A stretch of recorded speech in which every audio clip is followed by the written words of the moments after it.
sound, tried to down him like a sniper. Hop up in the lane, started having seizures. No feelings in his legs, arms or a sneaker. We stand tall like Manu. You know what? It's funny because I like listening to it. And I listen to music differently, I guess. Like, you know, my kids like 40. And they like it because I made them listen to it. But,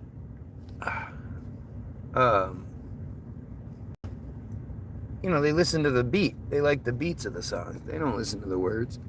Half the shit they don't even know. And then they hear words like dick and fuck, and they're like, ooh, you know, because they're dumb kids. But at the end of the day, E40 says nothing. They all say nothing. If you want music that actually says something, go get your free download. www.the-bilderberg, bilderberg-group.com. Put 0 in the payment box, and it's free. I'll put the link in the description when I'm done. I don't want to put it in beforehand just in case it sets off some sort of weird, you know, oh, he's doing that. Like, it's funny how paranoid you get. You get to this position in your life, and like my wife was watching TV the other day, and suddenly the channels just stopped working. And immediately her thought is like, oh shit, is it happening? If submarines aren't real, what is real?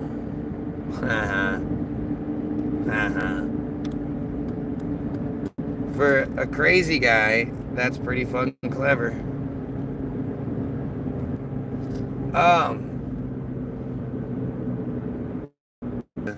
Hunt for Red October type of submarines flying around like a fucking torpedo fish. I don't think those are real. Do I think they have submersibles? Yeah. Like, you know, and it's amazing how submersibles look nothing like the submarines we're told exist. And I mean, if you just look at, like, a submarine is just a boat. It's just a boat that's underwater. That's really all they're showing you, where most of the boat is underwater. And I think by now we've gotten to the point where we can put, you know, the majority, or if not all of the boat underwater. It's just not doing what you think it can do. And I don't even know about all that. Like, it's really strange. You know, you would think it would be a cut and dry kind of thing, right? You would think my dumbass is literally saying there are no submarines.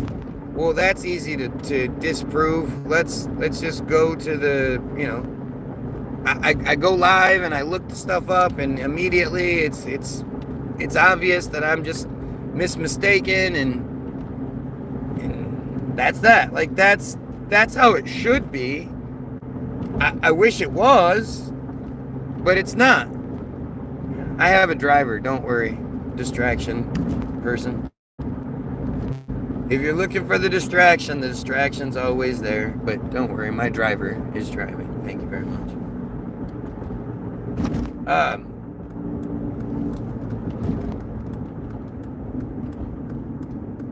But the thing about it is, like, I shouldn't be able to look up submarines, look up the history of submarines, and it just be this weird convoluted mess. That shouldn't happen. And why that always seems to happen when you look up official shit, like, to me, that's worth looking into. That's worth asking the question in itself. So many things you would think would be really easy, and you know, of course there's a bunch of construction photos. Of course the narrative we're given makes sense. But oh yeah, no, they built the Empire State Building in 2 years. Yep. It's all good. You know, or the Vanderbilt. My favorite one of those, like, crazy fucking stories is the Vanderbilt summer cottage called the Breakers. It's in the Newport, Rhode Island, something like that. I don't remember exactly where it is, but it's called the Breakers. Anyone can look it up. And if you look up the history of it, the way they say it, like, the Breakers is this huge monstrosity that has been there forever and will be there forever. Like, it's clearly not what they tell us it is. But it essentially comes down to the idea that the Breakers was basically built in a month. The original structure that was there burnt down because of the stereotypical fire, and it was replaced in a month. The Vanderbilts managed to secure the land and all that, and then build this stone monstrosity in a month. And it's all the same characters that are involved in all of the other building stories involving them. And it's this, you know, they're shipping, entire rooms are being built in France and they're being shipped across the ocean, and you know, all these things are happening in the 1800s. The Vanderbilts are having a $3 million party in 1883. You know, and it's really weird because it's, you know, I'm going to do my thing here, right? Oh, suddenly we got the big boost of views. I'm going to do my thing, and I'm going to sit here and I'm going to talk about real shit. You know, like, this is the real life history, blah, blah, blah. This is how it is. If I'm wrong, then I encourage you to tell me. But what is going to happen is I'm just going to get a bunch of nonsense. Our Donald Trump is king. Wow, that's disgusting. No history, only Mr. Trump. Like, what? The fact that you would give that kind of allegiance to anyone just says everything about who you are.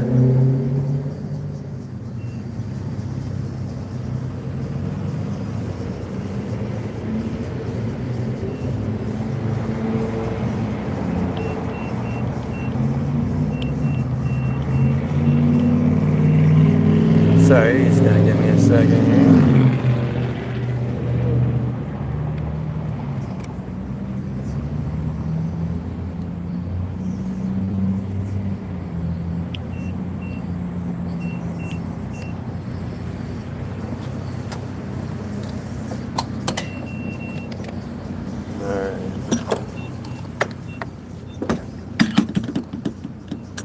But see, this is always what's crazy to me. Is like, it'll never, like, do you honestly believe that there are people out there that are bothered by the fact I'm talking about this so much that they want to come in here and for some reason start talking about Trump? Like, trust me, I'm getting sick of the submarine conversation, and I'm really hoping that this is the last day of it. But, you know, if it doesn't work that way, it doesn't work that way. If the conversation has to keep going, it will. If we'll do a part 7 if we have to, but I'm really hoping to get through it. But that's sort of the thing that I'm talking about when it comes to just anything. You know, how many of you are really looking into what you believe? How many of you know why you believe what you believe at all? Most of the things you believe, are they your thoughts? Are they your actual beliefs? Or are they just something that maybe your mom, your parents believed, whatever it was, and because of that you know, you just believe it, you regurgitate it like you're supposed to because it's just, that's all you know. I mean, I don't know. I think like it, again, these Trump idiots.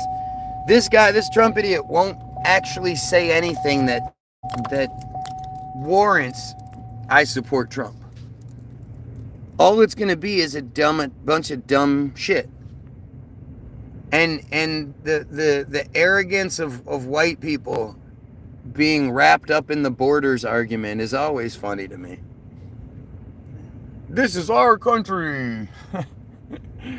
Hey, yeah, we found this place. This fucking stupid. But it's the fact that you can fall for it says everything. Like, it says everything about you. It says, about your intelligence, about who you are as a person. You could easily not be a racist, dumbass piece of shit, but you want to acknowledge yourself as such. Nobody's making you. You choose to. And that's it's fascinating.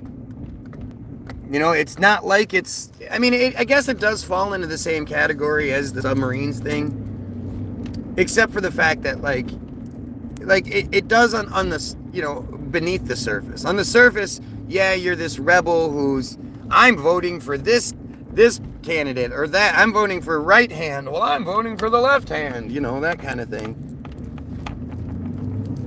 But underneath it all, it's the same thing. Like, you have to believe that voting matters and that the government matters. Just like you have to believe that submarines are real. And if you don't, then that somehow, just like with the government, if you don't think if you're not dumb enough to fall for either candidate, and you say, hey, this is stupid, I can't believe you guys keep falling for this shit, well, that makes you a target. That makes you an accepted target. People are allowed to make fun of you. People are allowed to do whatever they can do. They don't have to do it intelligently. That's the scary part, is they can just talk shit, and in their mind, that's enough to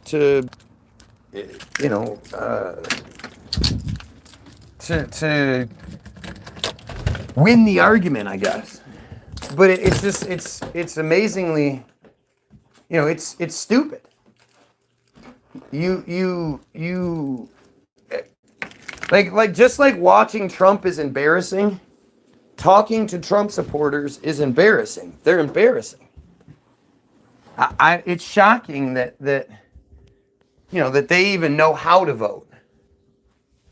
But it's what it is. Like, they don't even understand. Right? They don't. They believe a way because they're told to believe a way. And when it comes to Trump, he touches on all of their negative. What's up? Stephanie's husband just died. How? Oh my God. I'm sorry. 3 girls.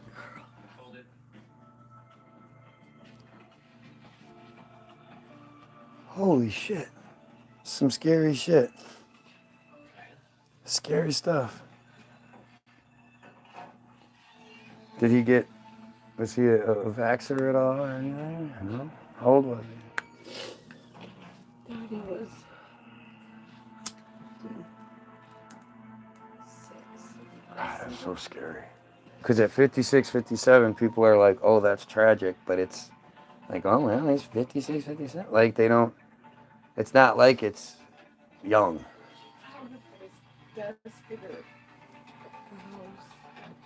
Yes, she did, and not the kids. Tried to give him CPR until the ambulance came. We worked on him for a long time. Wow, that's fucking crazy. I'm so sorry.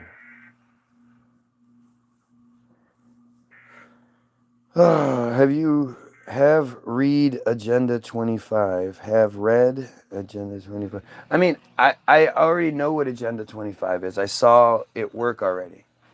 They already did Agenda 25 with Netanyahu in Israel. What they did in all of 2023 was exactly what Project 2020 or Agenda 20, whatever it is, Project 2025 whatever that shit is, it's the same thing. We've already seen it. We've seen what that is. Speaking of funny numbers, so I didn't know this was a phrase. 23 skidoo.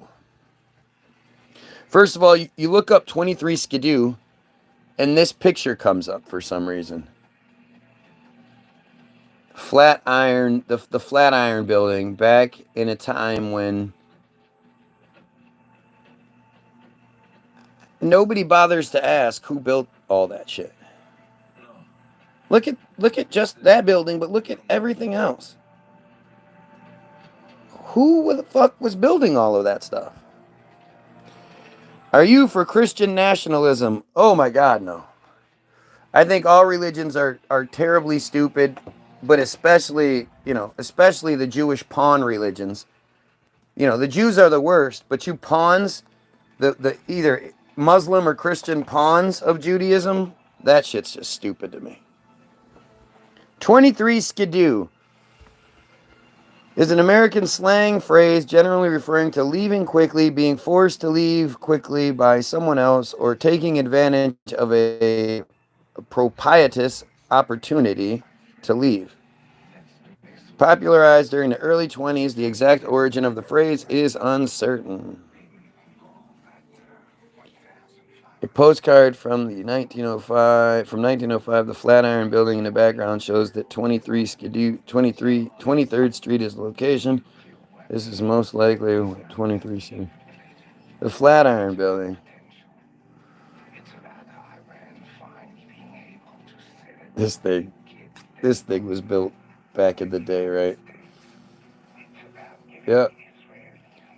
Just a bunch of Donkey Inc. Bunch of people with horses and carriages, and it was completed in 1902. Dirt roads, wheels. They didn't even have power tools yet.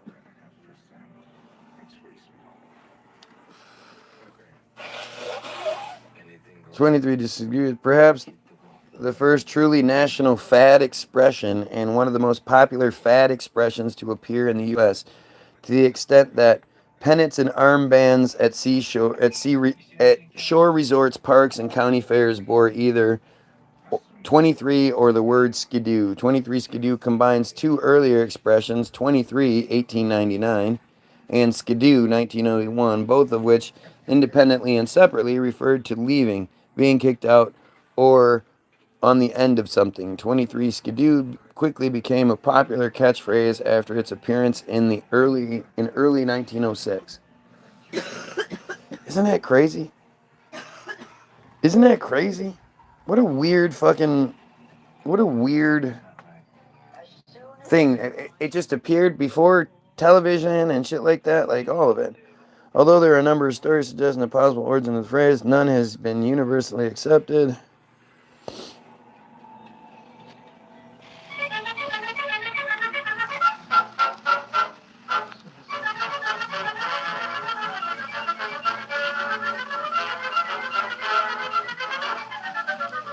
So, you know what I just thought about?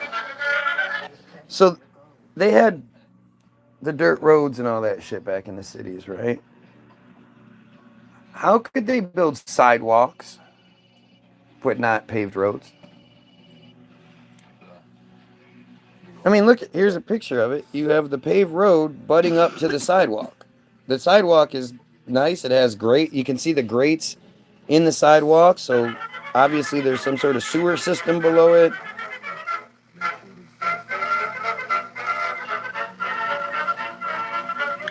And everybody's dressed like they're afraid of the sun.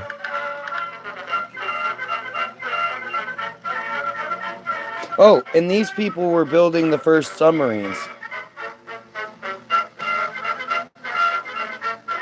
Oh, look. Oh, her dress blew up because she went over the air vent. She didn't know that was going to happen.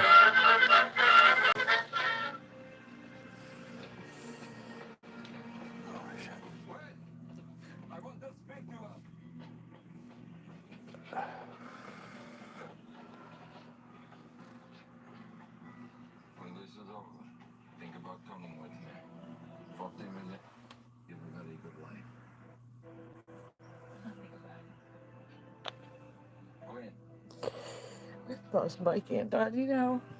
Get a fuck. Yeah, really weird.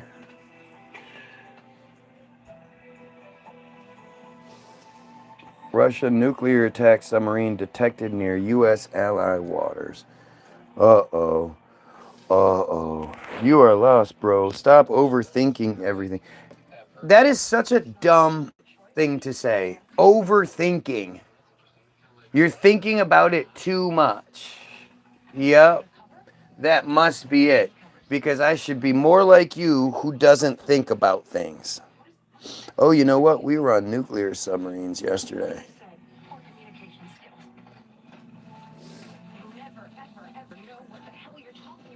I forgot about that. True, dude. Just take some rest and go for susset walks. Walks. Susset walks.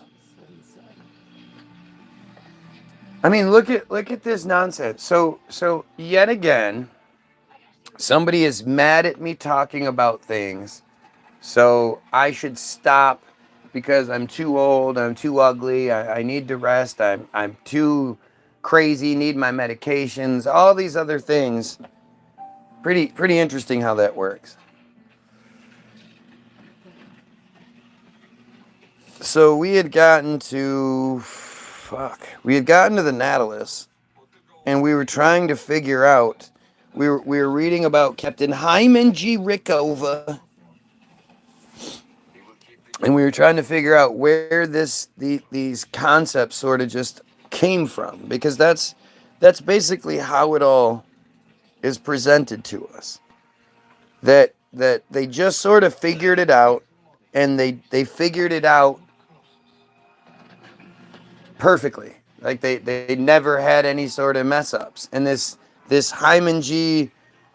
Rickover guy was the greatest. He is the greatest fucking soldier. Like the longest serving military person in all of the military, and one of very few people to reach the ranks he reached. And he was this admiral. He's one of two people to get made to be an admiral, but never really commanded anything and never was really on the ground. And it's just weird. It's weird shit. Oh, what was the first thing that tipped you off to this? Just looking at it, just questioning things. Just asking questions and realizing that they've lied to us about everything else. You know, once again, the crazy part is I'm trying to be wrong here. I keep looking and keep trying to figure out what I'm getting wrong. I just can't. So let's go. And I'm not gonna rehash because it takes too long. So we had just gone with the Nautilus. Where would you suggest I start looking into this? I have no idea. I mean, watch the previous 5 parts of my video. You know, so I guess I'll show you guys real quick because this is to me this is such amazing evidence. I don't know what else you call it, but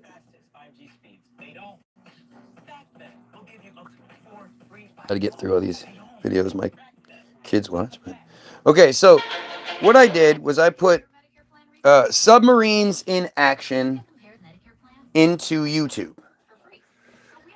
I'm expecting that I'm gonna find videos showing submarines doing submarine shit, right? And so the first video that it's suggested that I look at is U.S. Submarine in Action by Eagle Eye Military Channel.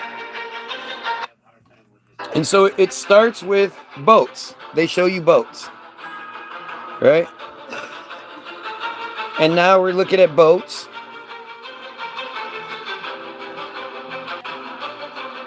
And we're probably going to see another boat here in a second. Another boat. Oh, now we're in the tunnel. So now you guys just have to believe. Now take this into consideration. For anybody that has ever been on a boat before, Think about how much the slightest wave, the slightest anything makes you move. If you're in an airplane, you notice you're in an airplane. You know, even at cruising speed, you walk, it feels different than when you're normally walking.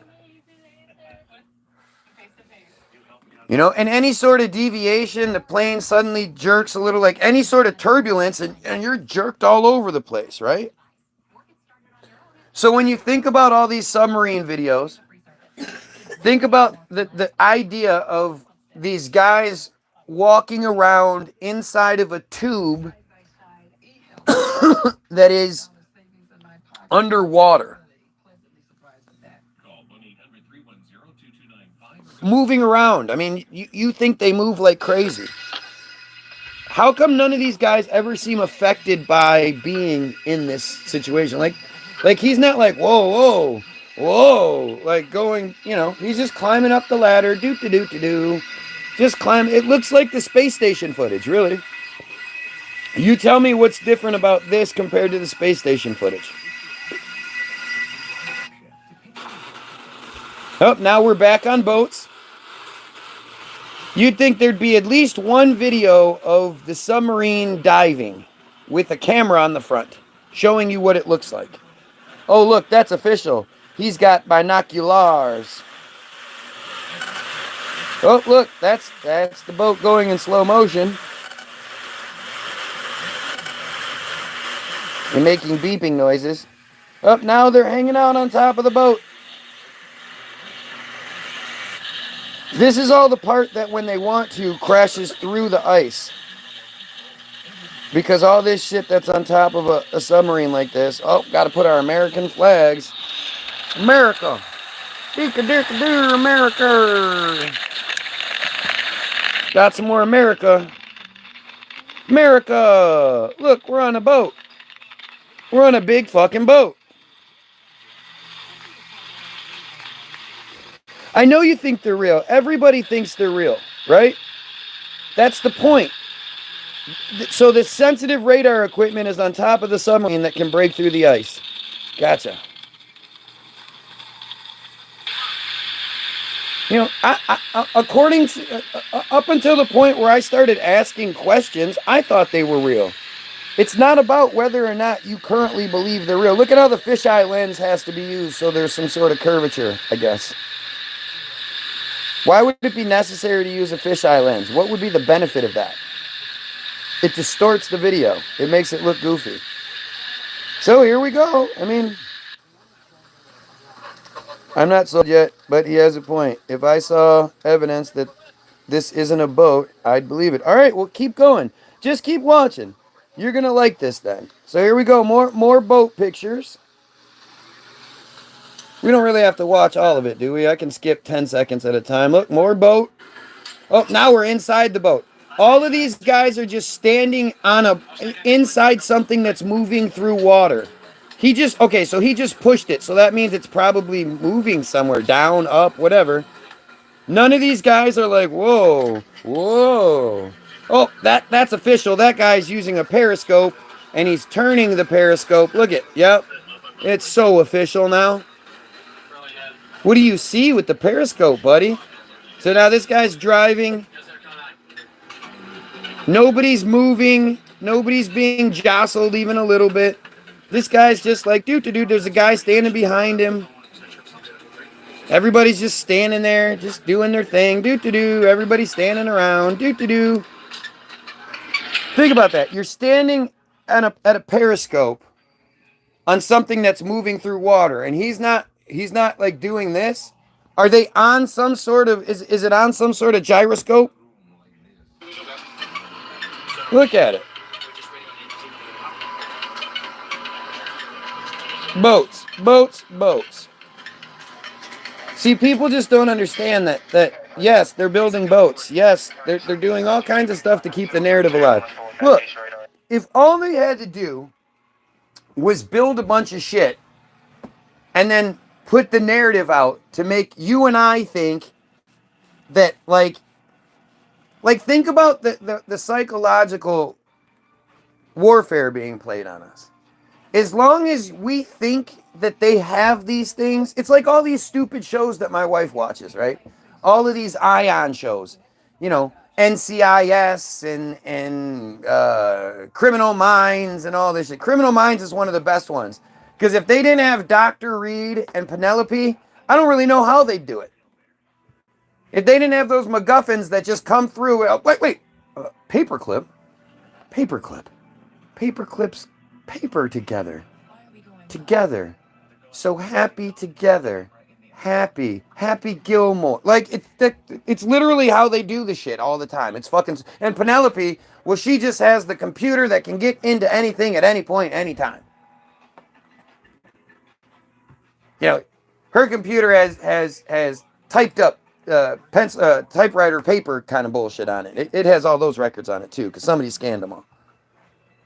But as long as you believe that NCIS is real, as long as you believe that you know LL Cool J and Party of Five are out there getting in shootouts in the middle of Los Angeles, even though nobody talks about it, as long as you believe that they have the special computer room with all they got, like people are so stupid, right? The nerd person in this show, the group gets together and they got to learn the mission. So the nerd person says, all right, here, and they push the button, and then the program runs with all the animation and all the zoom in and enhanced cliche stuff, all that stuff. It all just happens just beautifully because they push a button.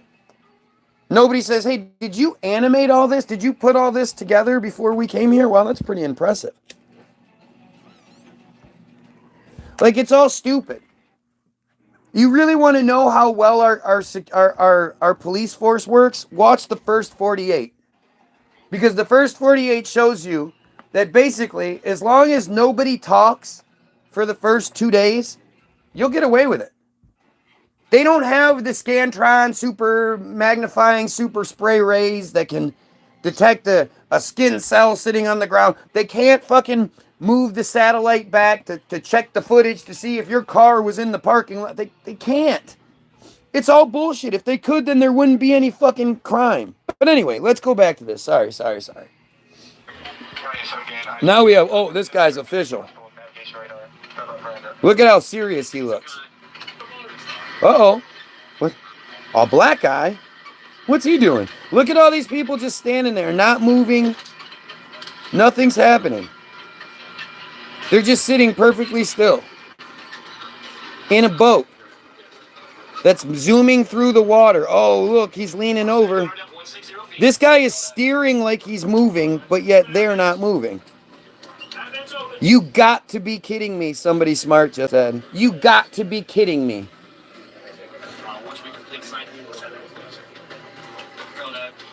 Look at, very good. Okay, I'm standing here, my arms are crossed. Look, we're just walking through the submarine. Do. No movements, no hindrance, nothing. Do. Look at us just sitting here. We're all looking at all the beeping. Look at all the lights. And like, it reminds me of like 60s computers and shit where they have all the lights and the spinning wheels and the knobs and shit all over it. And it's like, what do all those things do? They look pretty. They look official. That's what you would think a submarine would look like. Look, yeah, he's just drawing precisely while he's in the submarine. We got precise coordinates. Precise coordinates. Watch this shit. It gets really good here in a minute. It's going to get real good. Because again, this is all just shit to make you think that this is like, it's official. It's real. Oh, she's on the phone now. Let's film her on the phone. She's going to do her best to keep a straight face. She's trying. She can hardly keep the straight face, but she's trying. And they're using, that's a telephone, kids. For those that's a telephone. They use telephones in the submarine. Operator. Yeah, can you give me KL5 260, please?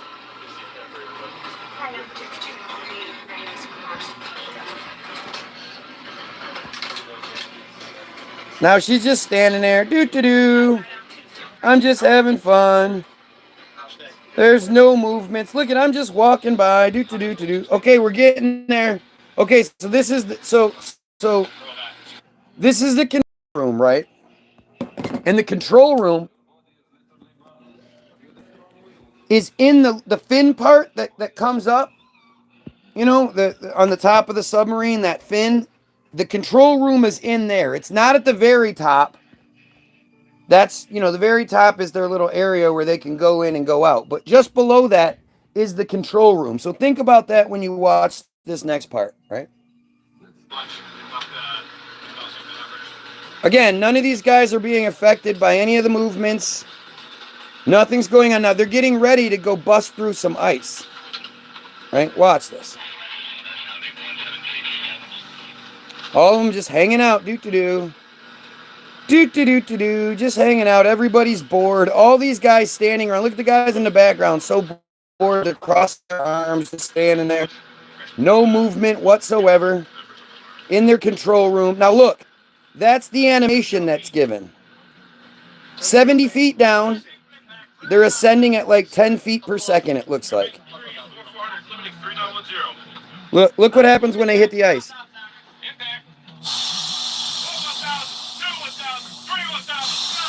They just busted through ice, and not a single one of them moved. Here, we'll watch it again, just for gits and jiggles. They're going fast. If they're ascending at like 10 feet per second, that's pretty fast. But look.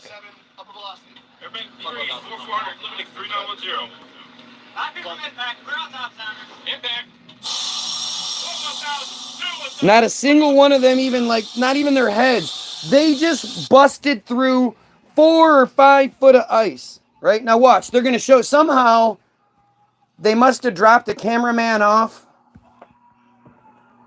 first. You know, in this remote place way out in the middle of nowhere where they just have this one camera. I guess they dropped the cameraman off. He ran over to the spot and waited while they then floated to between these two upside down bergs, you know, because that, you know, that animation's really top notch. Watch. So there's somebody on the outside up on the surface filming somehow. Here we go, watch.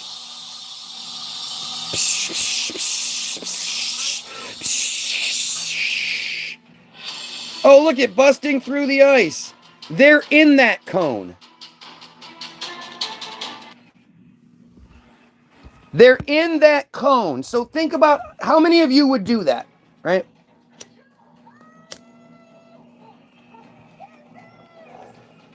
You're in you're in a pressurized can underwater in freezing Arctic waters. And you're going to bust through the ice. You know, the ice, the thing that sunk the Titanic.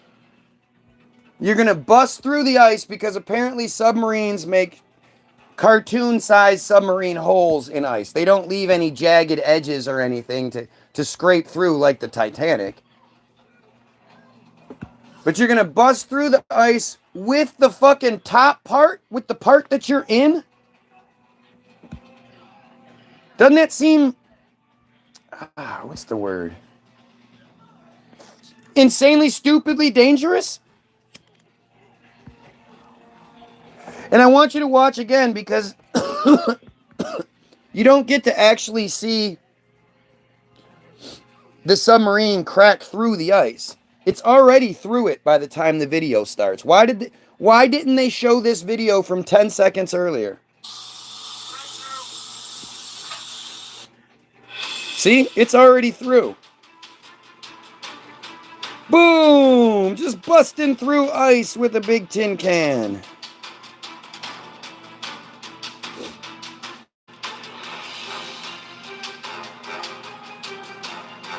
Wow, they're desperate at this point. Yep. I'm an agent provocateur because I talk about things nobody else talks about. And I talk about shit we're not supposed to. Gotcha. I'm out there. That's the same thing as those people out there breaking windows at the Black Lives Matter rallies and spray painting and shit, right? That's an agent provocateur. I think I'm a little too poor to be involved in anything. Look at how thick the ice is. That's 3-4 foot thick ice. And they just busted through it, no problem, with their tin can. And now it's just sitting there. Just totally buoyant, just not moving up and down even a little bit, just sitting there, hanging out.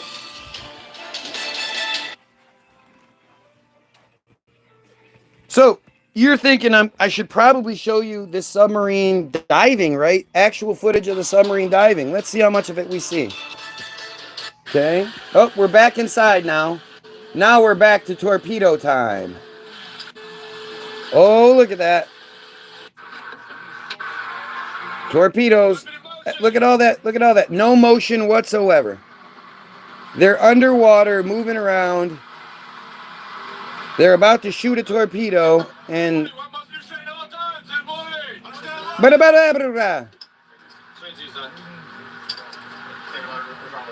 and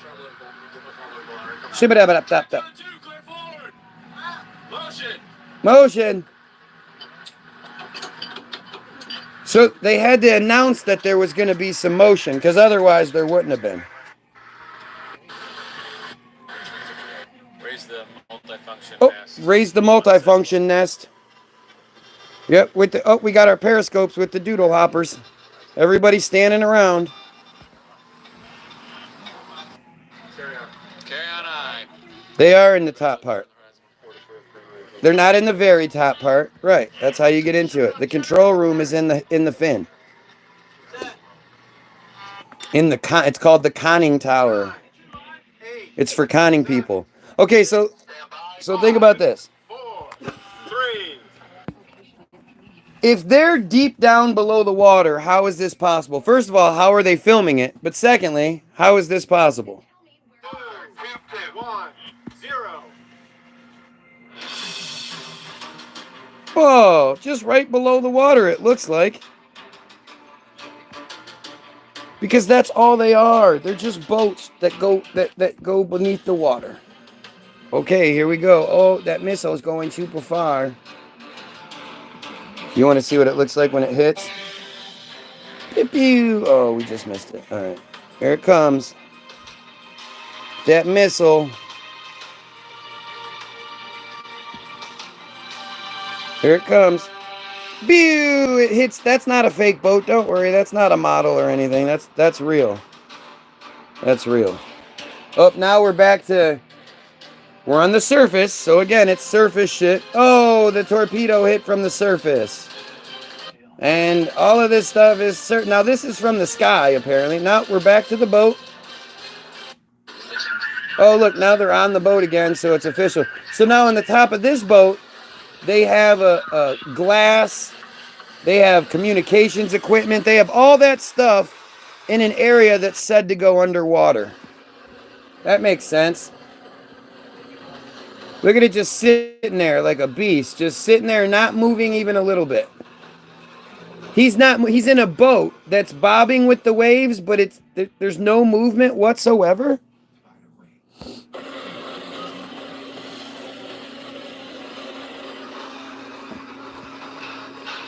More boats. Lots and lots of boats. Oh, boats driving across the water. Boats are spinning around. Spinny boats. Boats and boats and boats and boats and boats and boats and boats. Lots and lots of boats. We like looking at boats. Oh, they're leaving the cameraman behind. Off they go. I bet you think this thing's going to go down, don't you? Let's see. Is this going to go down? Dude, here's another boat along with it. Lots and lots of boats. They float and float and boats and floats. Oh, now look, we're in the inside. Oh, now we're in the hangar. Now they're fixing the boat. Oh, the boat. Oh, that's it. I'm glad you guys are giving him views. Hope this video blows up. It should. You'd think people would give a shit. What's funny is, if submarines are real, I keep saying this, if submarines are real, then these guys should be encouraging me to continue looking, because eventually I'm just going to figure it out, right? Let's see. Okay, so the USS Nautilus was commissioned on September 30th, 1954. The US Nautilus is the first nuclear-powered submarine. So, what you have to believe is that in the 50s,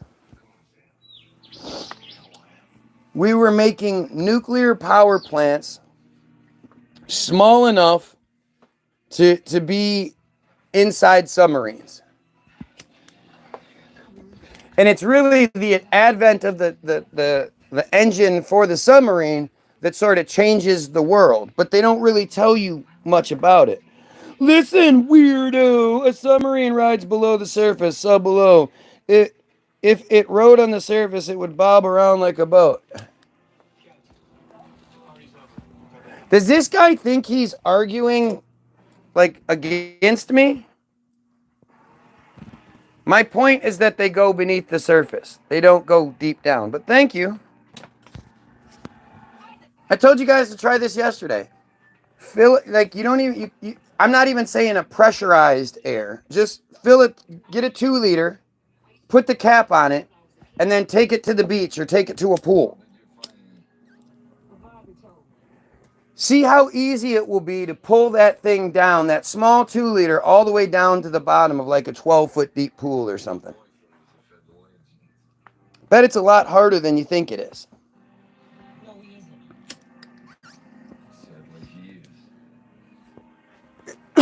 You know what? Let's try that.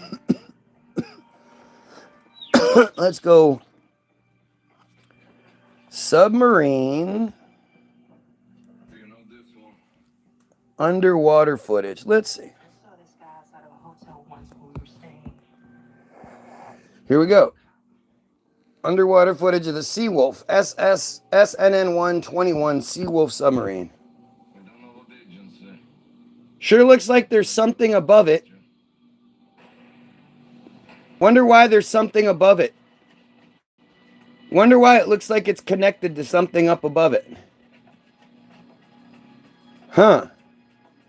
And of course, that's real. That couldn't easily be a model somewhere, a giant fish tank somewhere. No, that's real. You know that's real.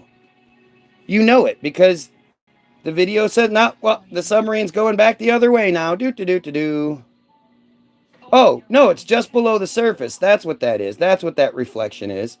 It's just below the surface. Reflecting like that. Makes sense. Just drive it around the surface. That's a real-life submarine, you guys.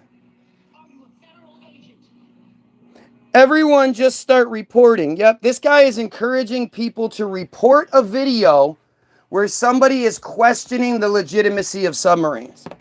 Why would that bother anyone? Just ask yourself this question. Why are there so many people that come out of the woodwork because they're mad that I'm questioning submarines? Do they all have, stocks in submarines, and if we don't believe it, then the submarines don't work anymore or some shit? Think about how ridiculously random it is that I would make a video about submarines not being real, and all of these random real people who aren't at work, who have nothing else, they just happen to come here so they could be mad. Mad. I'm mad at you. Everybody report this guy. He's talking about submarines. Nobody talks about submarines like that, okay, mister? I am very much, no sub-shaming. Am I sub-shaming? Is that the problem? You don't like people sub-shaming? What pronoun does this go with? Because I know how you guys get all upset about pronouns. Nice and distracted. You also are here, not at work. Why would we report you? I don't know. Did you not hear what I said? Are you not paying attention? I said some guy is encouraging that because he's so mad. Right? So all of these, I believe them to be fake, dumbass Israeli profiles. But you can believe what you want about them. I know what Team Jorge is. Do you guys know about Team Jorge? Do you guys know about Team Jorge? The Israeli Black Ops organization, heavily funded Black Ops organization that specializes in cyber espionage, has well over 40,000 social media bots at their control, has interfered in multiple elections, including the 2016 election that you guys think Russia interfered with. Wait, you don't know anything, blah, blah, blah, blah, blah, blah, blah, blah, blah, blah, blah, blah.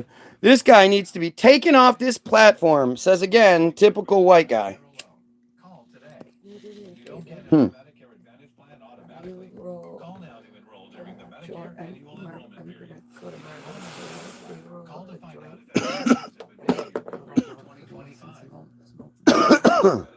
Oh, okay. Yeah. The Diddy profile is not a robot. I believe you. I mean, I see this all the time. It's the same weird ass shit all the time. Right? It's always the same thing. People are angry. You know, it's like, again, you should be excited. I'm looking into the history of submarines. I'm doing my best to prove submarines are real. So you should be like, you're gonna figure it out here. What's up there, dad soldier? And the thing is, I would love it if the same amount of people had this same sort of energy when it came to the Israeli conversation, the Jew conversation. Because to me, that's really what everything is, you know, all the distractions are from. You know? Even me talking about this is just me being, you know, foolishly distracted. I know that I'm being distracted. I know it. But I also find it interesting. So I can't just always sit here and talk about Israel. Spacecrafts also hoax as fuck. Exactly. Why would you think it's different? Why do people fall for that shit? Shalom, my Jewish brothers. Yeah, fuck Israel. I hope Israel burns. Israel needs to go ASAP. And it's much bigger than Israel. It's the Jews. It's the Jew conspiracy that actually controls everything. You know. And you can't just write me off as some, like, I know when I was a kid, I'm 45. So I know when I was growing up, I thought for sure skinheads would be a huge problem. I would be stuck dealing with skinheads all the time. That's what I thought. I've been an adult for a long time now, not running into one skinhead, not had one skinhead issue. There's no such thing as Israel. No, there is. And they're a murderous, genocidal cult. And anybody that thinks anything otherwise is either a cult member or just a victim of it. But these Jews, the genocide that they're committing right now, literally, that's the thing that we're being distracted from.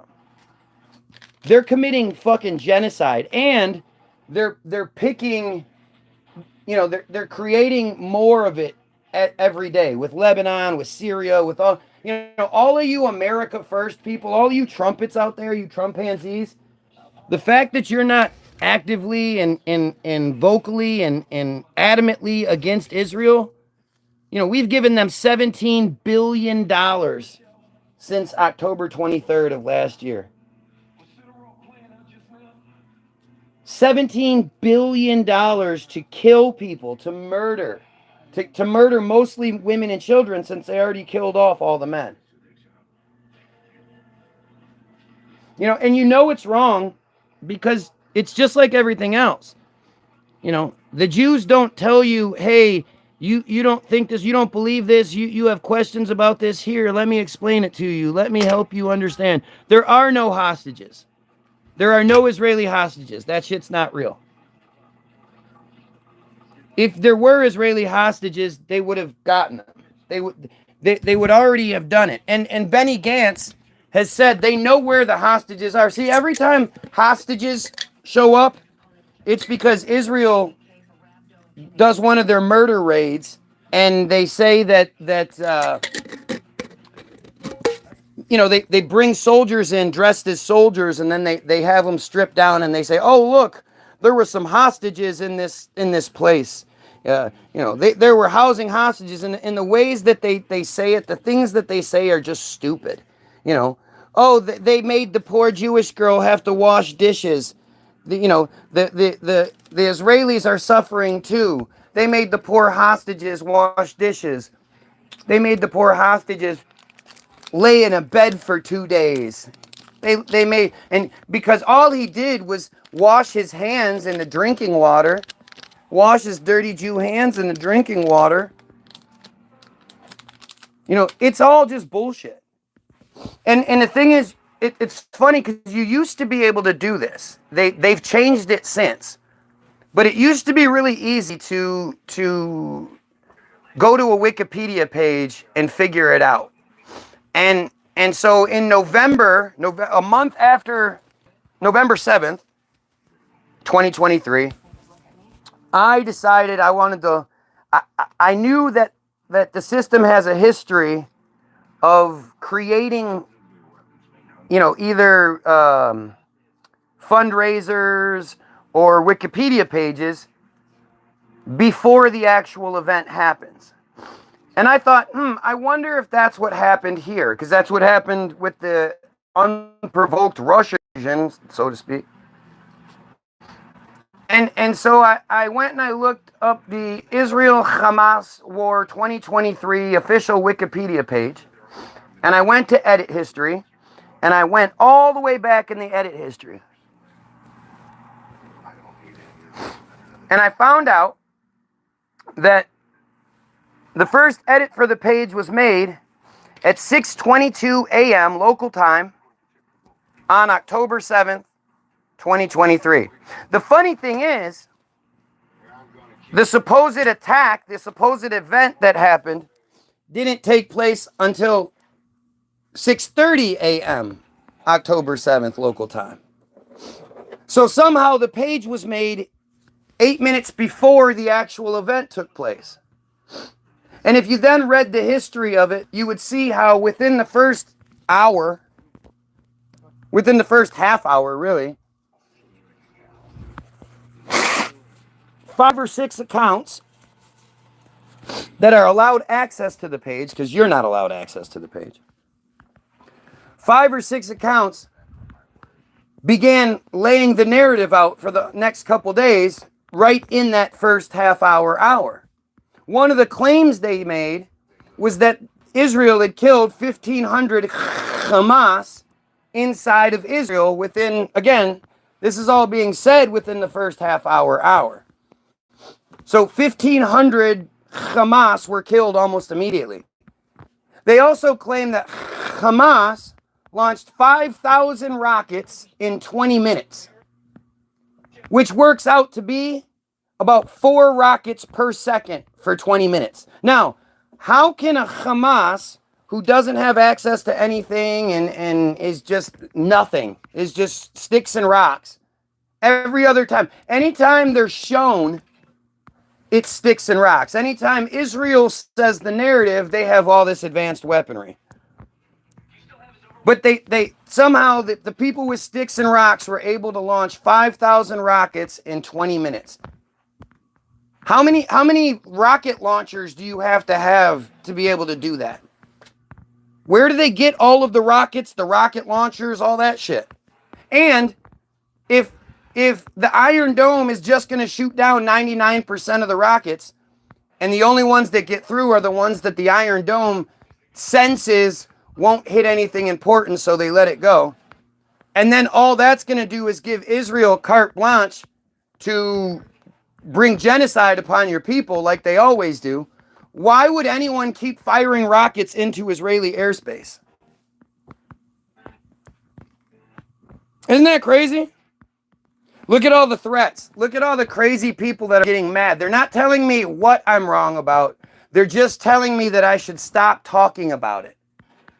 Because you're supposed to believe that Hamas somehow had paragliders and they were able to take people hostage on motorcycles.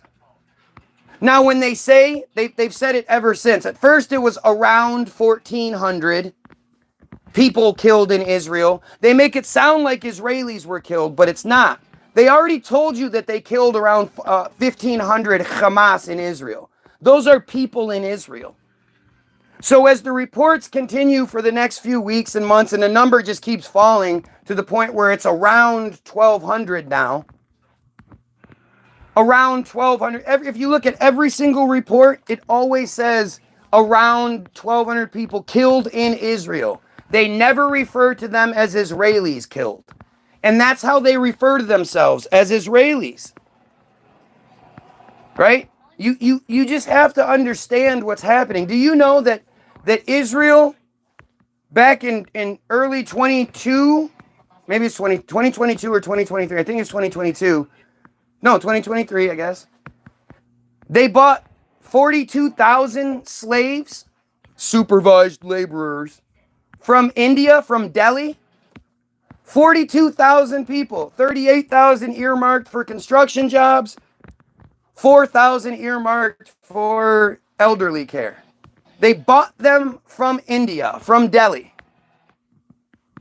Almost the exact number of people they've killed since October 7th of last year, they just happened to buy that many slaves to fill all those shit jobs, because it's the Palestinians that did all those shit jobs beforehand.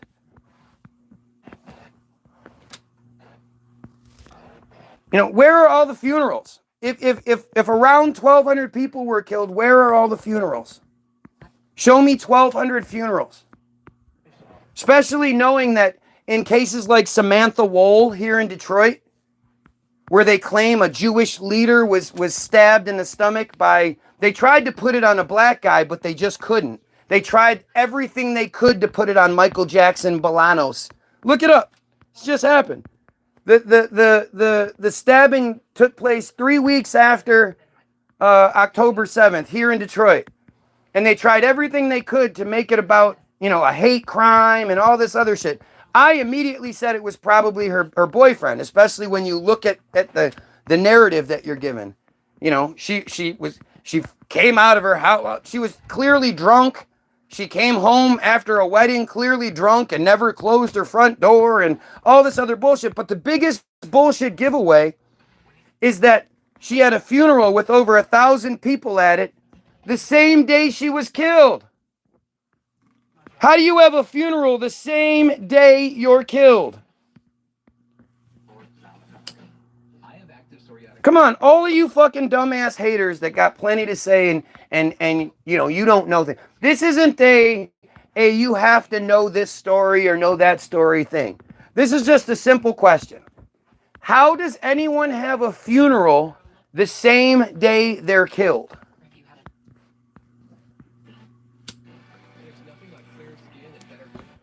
It was very, very such. You're right. We got Fever Dream remix. Yeah.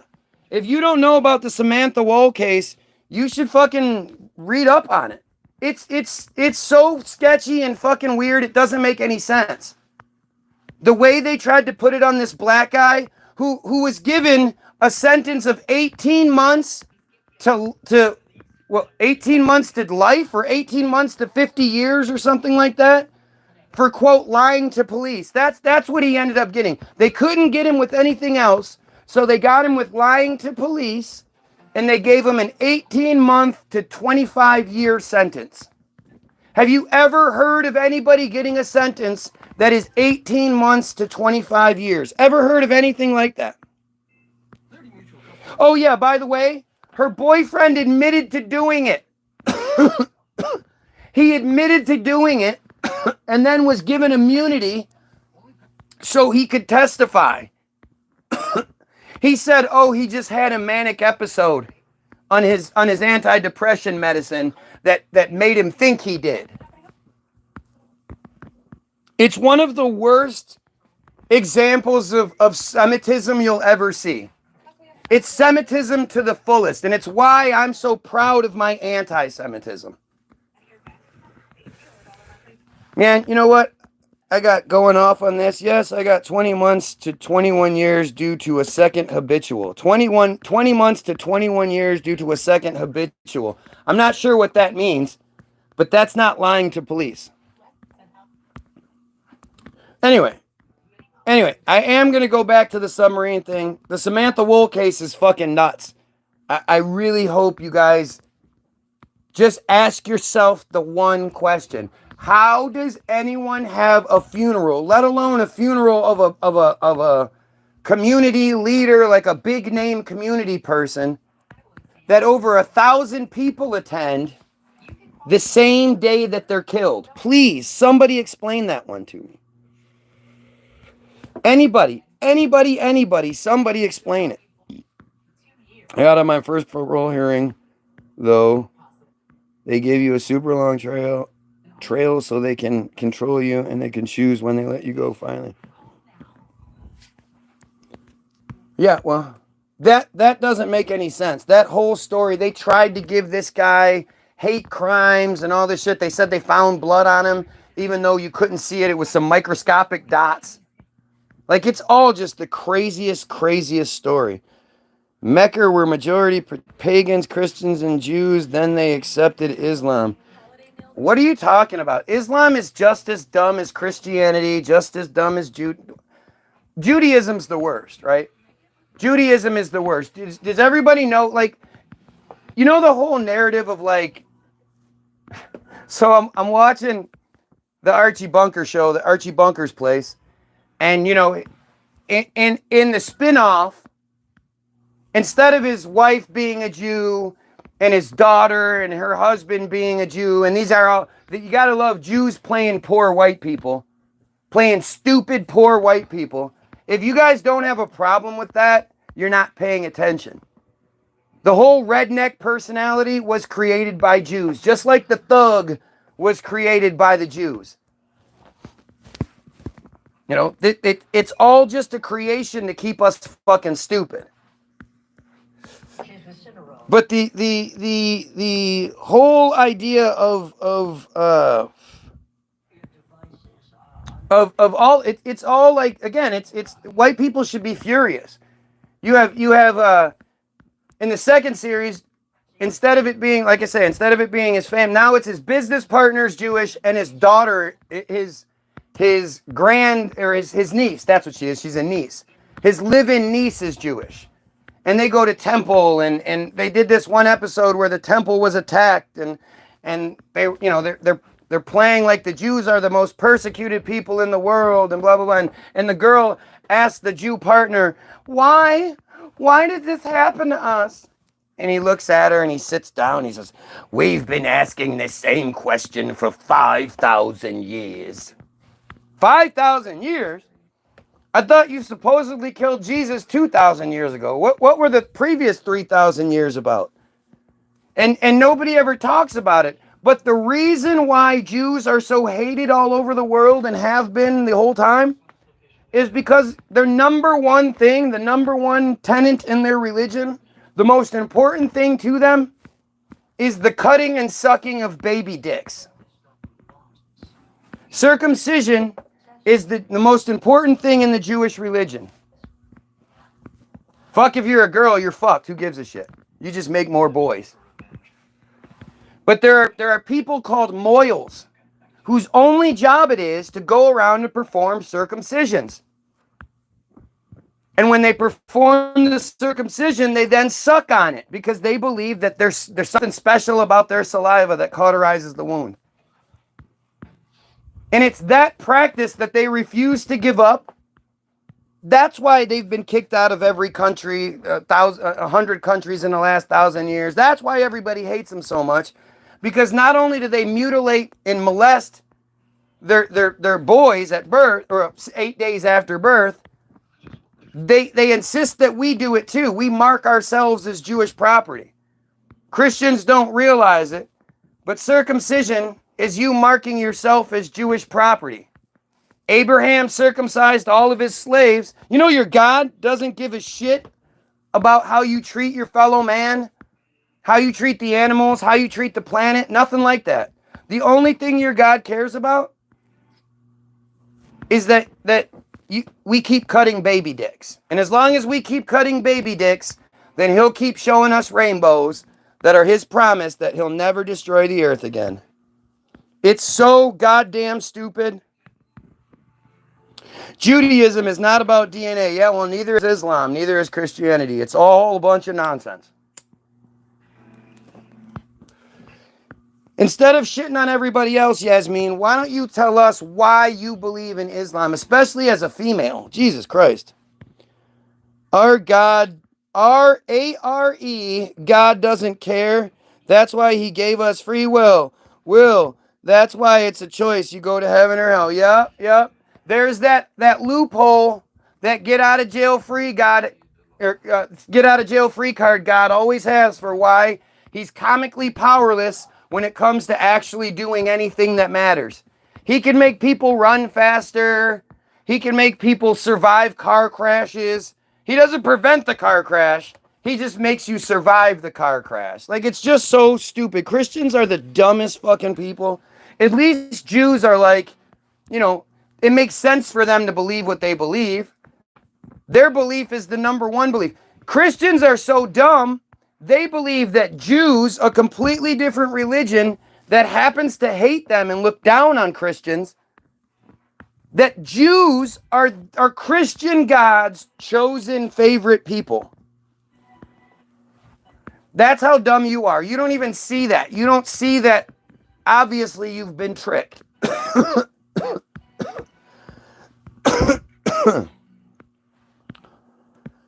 True, when bad things happen, it's the devil, but when good things happen, it's God. All the time.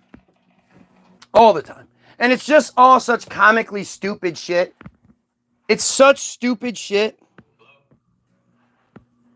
The guy's calling others stupid. Pot call. Yep, here we go. Got nothing to say. Why won't God heal amputees? Why doesn't God, I don't care, out of all the shit out there, cancer and all these horrible things that happen, yep, they're all horrible.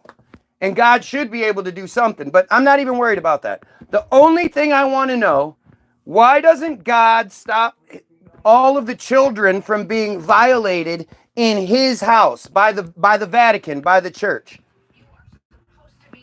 You guys ever notice that the Cardinals and shit, we were watching Dogma the other day. And the part where Cardinal Glick comes on and is giving one of his speeches, my kid goes, oh, look, he's Jewish. And I said, no, he's not. And he goes, then why's he got that stupid hat on? You guys forget, the Cardinals and all the highest level Christian leadership, they all wear yarmulkes. Why do they all wear yarmulkes? You don't ask these questions, right? You just follow along and do as you're told. Believing that God is this goddamn fucking idiot. You know the story of Job? Do you know how stupid that story is? Do you realize how dumb that story is? That some people are having a meeting with God, and somehow the devil sneaks in with those people. And when he gets in, God sees the devil and comes running up like, hey, devil, hey, what's going on? Hey, look, see that guy down there? He loves me. He loves me more than anything. He loves me. And on the way up there, the devil was like, watch this. I'm going to fuck with God. And they were like, oh, you can't fuck with God. And he was like, no. I'm going to watch. He's an idiot. Watch.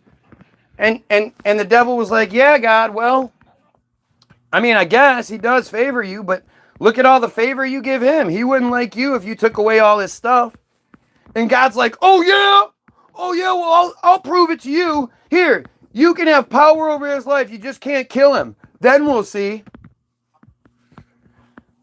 So immediately it transfers down to Job, who gets a knock on the door, and there's a letter there from a guy, from a traveling letter deliverer guy, letting him know that all of his sons and daughters were killed in a collapse while they were having lunch. And it's like he closes the door, and then another knock on the door, and there's another guy standing there. Now you'd think he'd look out the door and see if there was anybody else coming, but he doesn't. He keeps going through this like 3 or 4 times, and he keeps getting letters telling him all this bad shit. And he's like, I still love you, God. Thou giveth and thou taketh away, and shit like that. And so then the devil comes back up, and he's like, hey, God, look. And God's like, hey, look. See, he still loves me. He still loves me. And the devil fucks with him a little bit more and fucks with him more and like, this is your God is trying to prove something to the devil. It's so fucking stupid. We're all paying taxes for this guy's food stamps and unemployment so he can rage on YouTube Live. Right, says the guy watching me. I always love when people watching me say stupid shit like that. Anyway, I've gotten way off target here. We were supposed to be talking about submarines, and you got me talking about all these other things because they matter. Of course, it always kills my feed when I start talking about this. Why do you think people are so programmed to hear somebody talking about Jews and go, oh no, no, we can't have that? You ever wonder that shit? Submarines aren't real, but they're built, and I watch them go out talking. Yep, he watches boats get built and watches them go out, so that means they must be real. Interesting how that works. All right, so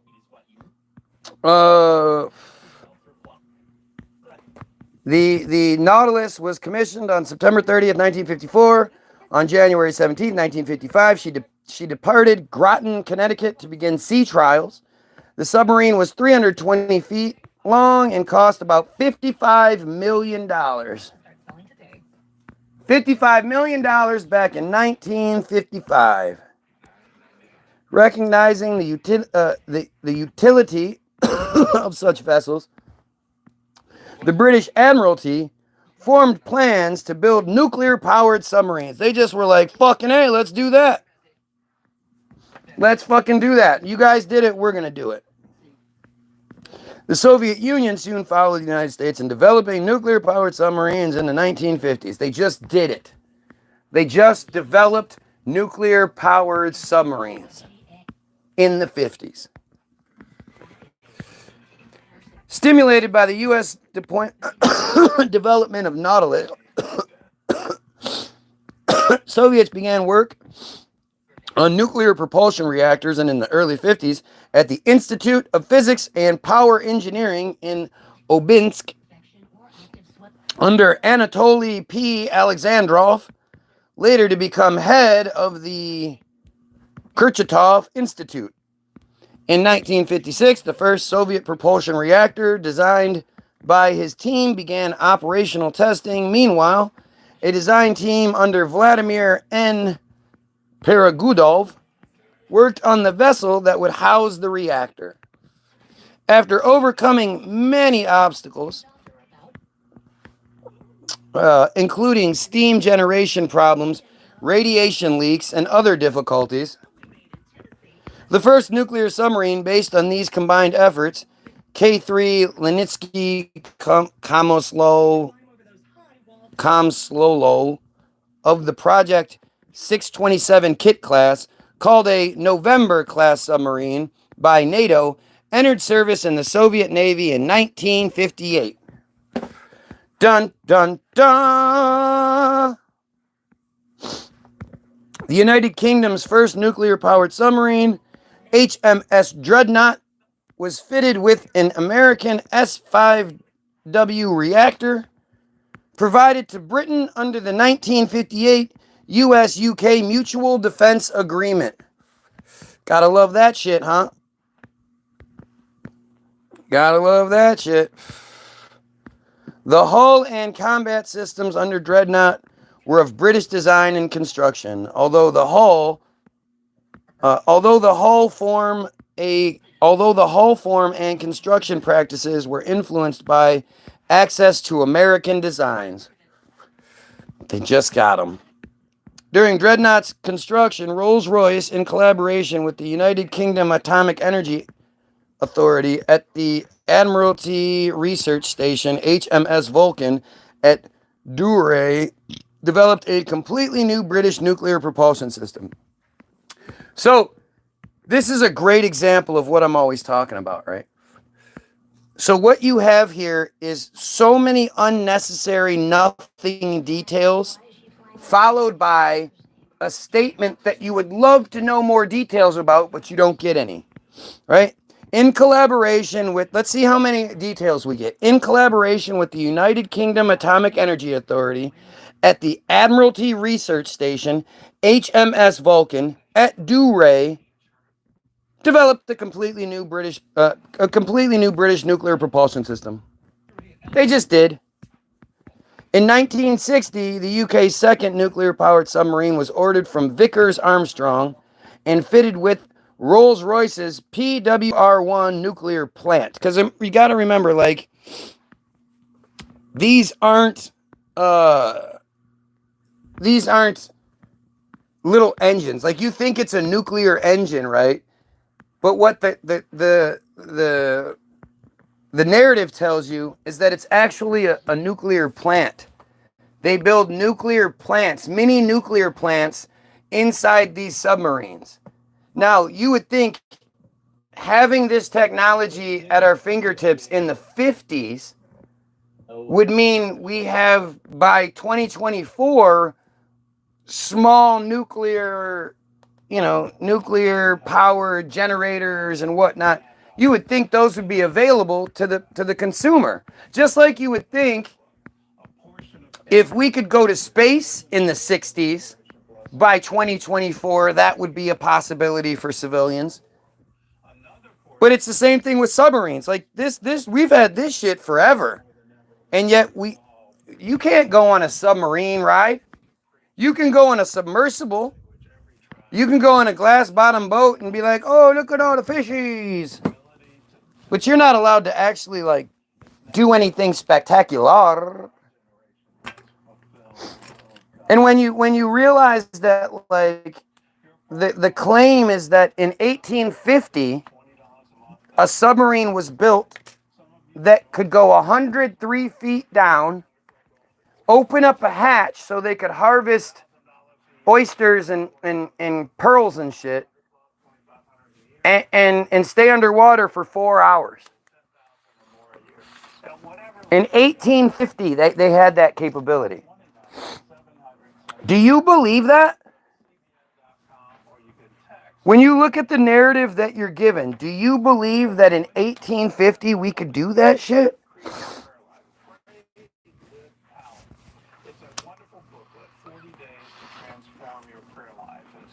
Nuclear plants are small. They sure are. Further technology transfers the United States-made Rolls-Royce entirely sufficient. Wait. Further technology transfers from the United States made Rolls-Royce entirely self-sufficient in reactor design in exchange for a considerable amount of information regarding submarine design and quietening techniques transferred from the UK to the United States. The rafting system for the Valiant class provided the Royal Navy with an advantage in submarine silencing that the United States Navy did not introduce until considerably later. How? Where did they get this technology? How did they come up with it? Here, let's look up the Rolls-Royce. The Rolls-Royce PWR, the Rolls-Royce Pressurized Water Reactor Series, has powered the Royal Navy's nuclear submarine since the Valiant class, commissioned in 1966. Background. Nuclear reactor designs, operating methods, and performance standards are highly classified. Well, there you go. There you go. So, you aren't classified. You don't get to know this shit. Just that simple. Let alone how the process came about. Like, I'm not asking how to build these things I'm skeptical of. I'm asking how they fucking came up with it. What were the processes they went through? What experiments did they do? How do you do this? The United Kingdom's first nuclear-powered submarine, HMS Dreadnought, commissioned in 1963, was powered by an American Westinghouse S5W reactor, provided to Britain under the 1958 UK-US Mutual Defense Agreement. There we go. Just more copy and paste. The first British naval reactor was the PWR-1. It was based on a core and reactor assembly of purely British design. They just designed it. At the same time, this knowledge became available to everybody. You know, like you read about the the Rickover guy, and this dude was in the military from the time he was 18 years old. And then when you follow the narrative that they give you, he's supposedly in California at the naval school for a year getting his master's degree, while he's also in Pennsylvania studying this, while he's also in Washington building that, like it, or commanding that. Like, how was this guy all over the place? Was he taking planes or some shit?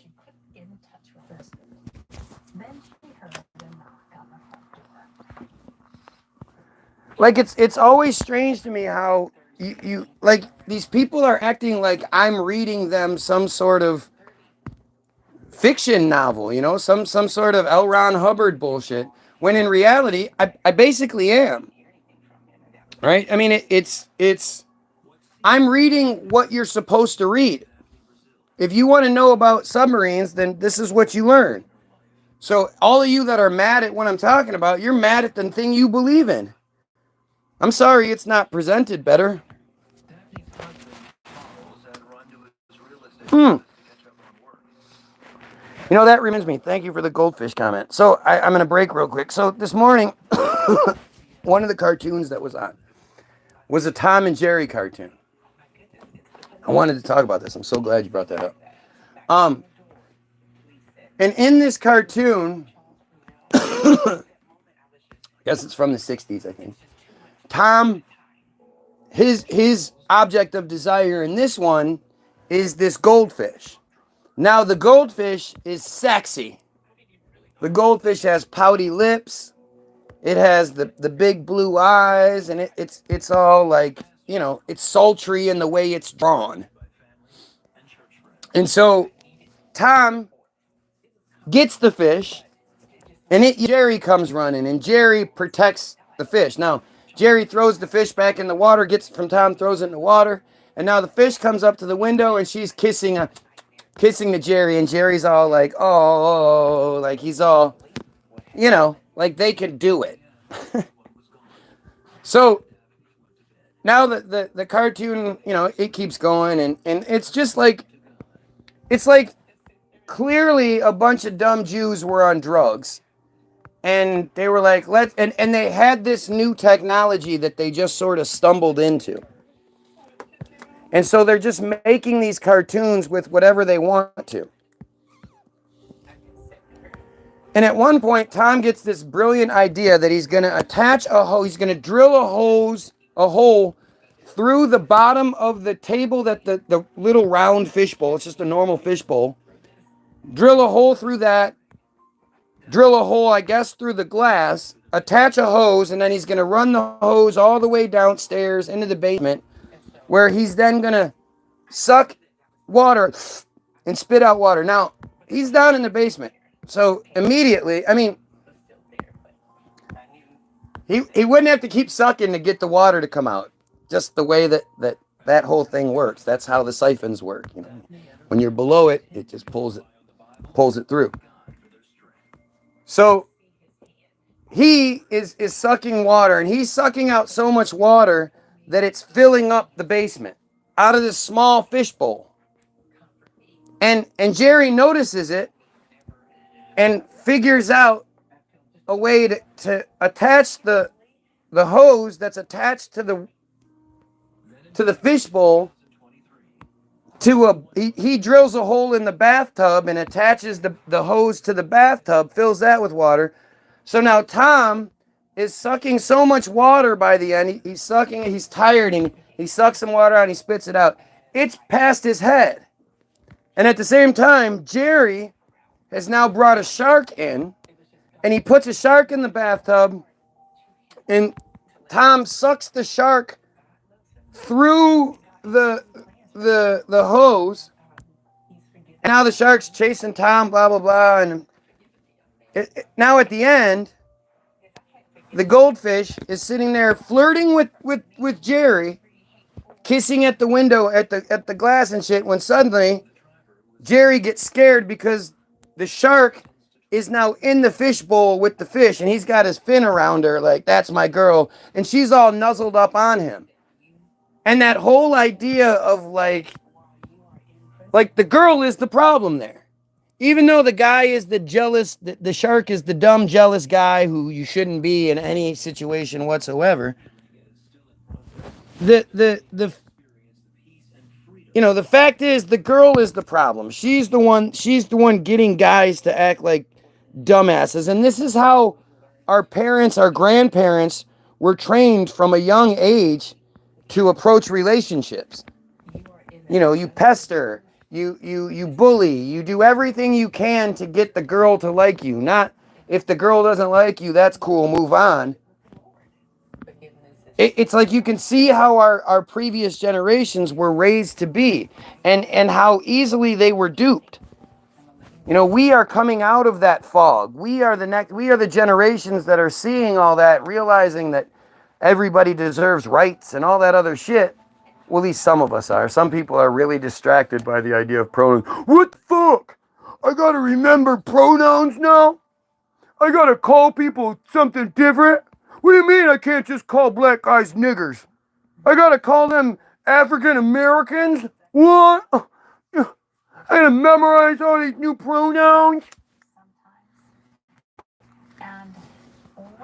Oh, it's fucking hilarious. People are so stupid.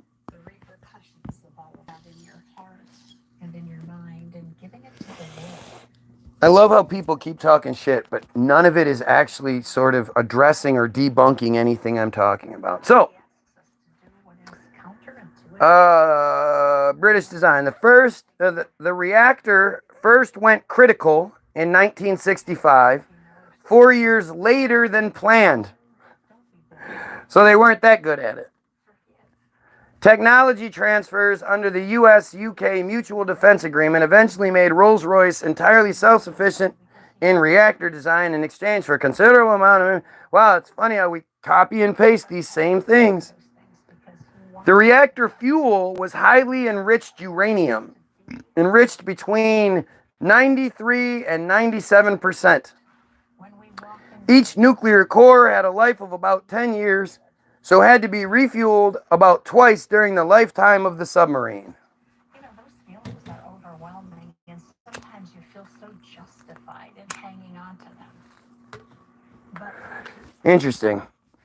Rolls-Royce Marine Power Operations at Derby was the center for design and manufacture of the UK submarines reactors, and remains so today. The Ministry of Defense's Vulcan Naval Reactor Test Establishment, NRTE, at Duray, tested each reactor core design prior to its installation in nuclear subs. Now we've got a bunch of it's crazy how shit all this is.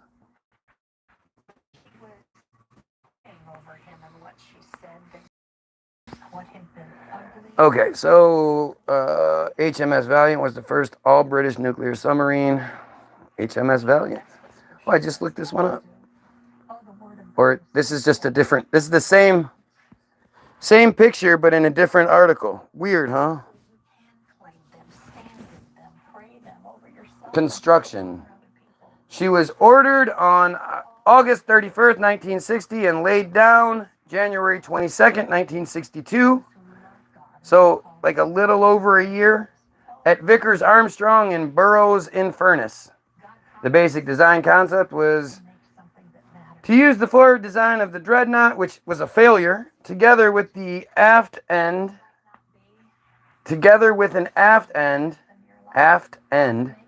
consisting of all British nuclear machinery designed at the Dewey prototype, or on the Dewey prototype. She was launched on December 3rd, 1963 by Lady Thornycroft, and finally entered service July 18th, 1966. Wow, this shit is nuts. This shit is nuts. I mean, this is just...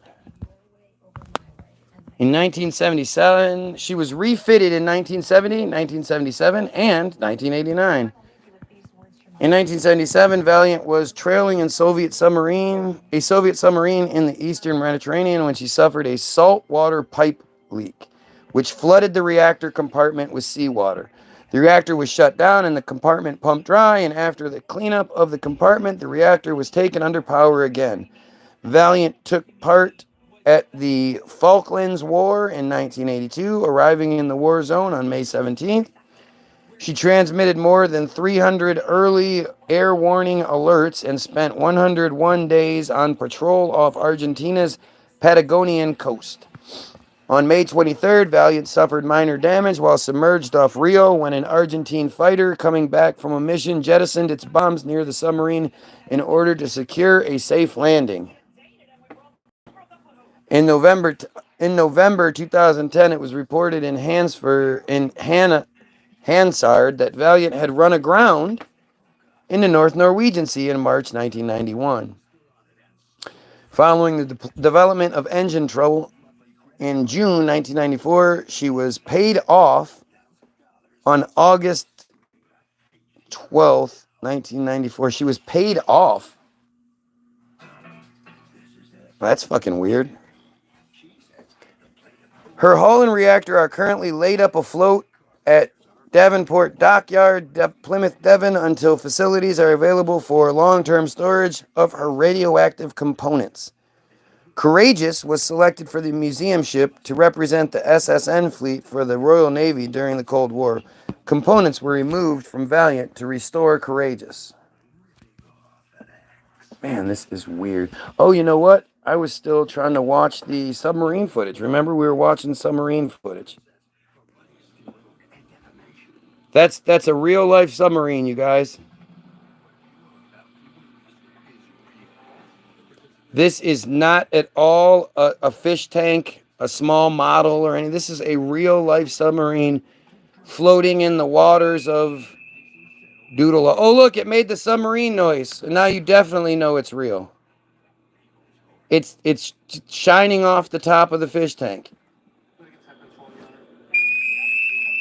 Yep, that makes sense. That's going to keep you hidden, isn't it?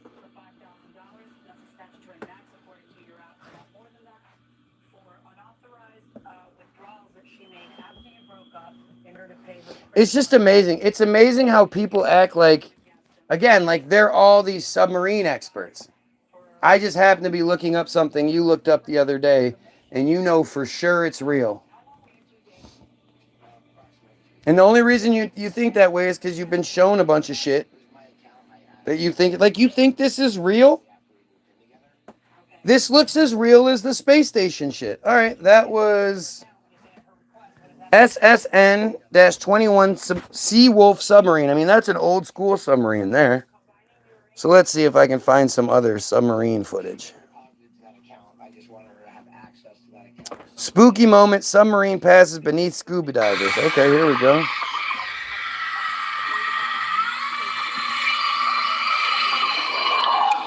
What the fuck? Hawaii, March 16th, 2018. A submarine passed beneath some scuba divers in Waikiki. The divers were exploring the YO-257 shipwreck when the Atlantis submarine suddenly loomed into view beneath them.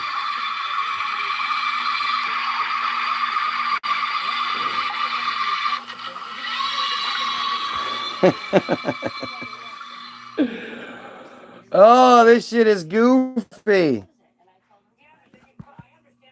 Like, I just think it's just so crazy. Like, this is what people they just accept this. I should be able to find much more realistic submarine footage. And I'm literally going like, I'm scrolling down. And that's what the spooky submarine passes underneath. Life inside the $4 billion nuclear submarine inside the kitchen and sleeping quarters. That's what I want to see, inside the kitchen and sleeping quarters. That's what I asked for. U.S. Navy just reveals Titan terrifying last moments. Why isn't anyone telling you about the free grocery allowance card that comes preloaded? Why with enough isn't to fill anyone your telling grocery you cart about every this week? scam? Or was it a subtle sound wave captured by the sonar? The tragedy that occurred on June 18th, 2020. There you go.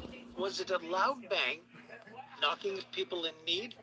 Or was it a subtle So sound did they had a camera that was looking at them too. They had another sub that was there. On June 18th, 2023, is one that will be etched in history and remembered for years to come. Meanwhile, investigators that are working tirelessly to figure out what exactly happened to the Titan submersible have finally uncovered some crucial information provided by the U.S. Navy. What did the U.S. Navy This guy's exactly obviously a hear in the final flurfer. moments of the Titan submarine? I don't believe the Earth is round. No. Up until this point in the investigation, authorities have only come But up with again, unclear why would that make you assumptions and mad? Why would that speculations. bother you? But now, with this new information, Look at that we may be one brand step new. closer to Oh unraveling yeah. the mystery behind this tragic incident. From the peculiar sounds that were heard on the submersible to the wreckage being finally recovered, the U.S. Navy immediately detected the implosion of the Titan submersible. Well, this is should be no 20-some fucking surprise given minutes. the Navy's extensive reach and influence. This should be no. The water surface. Listen to that. The U.S. Navy. Okay, so this is what I'm telling you. Like, this is them answering the question as to why we believe this. All right, you ready? Immediately detected the implosion of the Titan submersible. This should be no surprise given the Navy's extensive reach and influence beyond the water surface, undertaking Just so diverse you know. missions such as military operations, humanitarian aid, and even exploring the world's oceans. Essential to national defense, the Navy leverages advanced technologies to respond swiftly to threats, often anticipating before deployment due to their extensive ocean monitoring. The search for the missing Titan submersible changed dramatically when a top-secret Navy acoustic detection system picked up a mysterious implosion several hours after the submersible's disappearance. Unable to initially confirm the sound as the Titans, this led to narrowing the search area and eventually they found the finding sound. wreckage. The first senior naval officer noting about the Navy had. I mean, I'm not even going to bother because this is fucking stupid. Okay, so let's see. Nuclear submarine pops up, surfacing. Oh, there it is. It's already up. So it's already up there. Look, you can see there's a camera on the bottom of it. So there, now you can absolutely see that they have cameras on the submarines. So think about this. The submarine requires air to go in and out of it, right? To be able to go up and down. You're talking about, like I say, take a 2-liter and just try to maneuver it underwater. So think about it. This is a giant tube with pressurized air in it that is able to maneuver around underwater. Now, the ballast tanks are said to pull in water and push out water, making it more and less heavy. But in order to rise up, to push that water out, you have to then fill that space with air, right? So where does that air come from? If there's already this much air in it, and then this much of it's water, when you push that air out or that water out, that air has to be filled in somehow. Like, this is stupid. This is a stupid idea.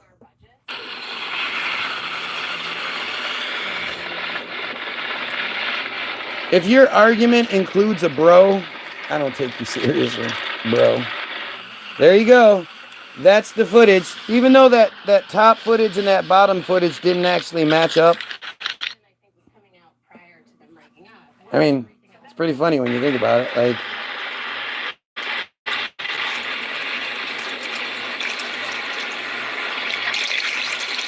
so the top is sticking out. Basically, the whole top is sticking out. So now we're looking at the top barely sticking out. Obviously, that's two different footage. Two different types of footage. All right, let's see. Which kind of Submarines underwater footage.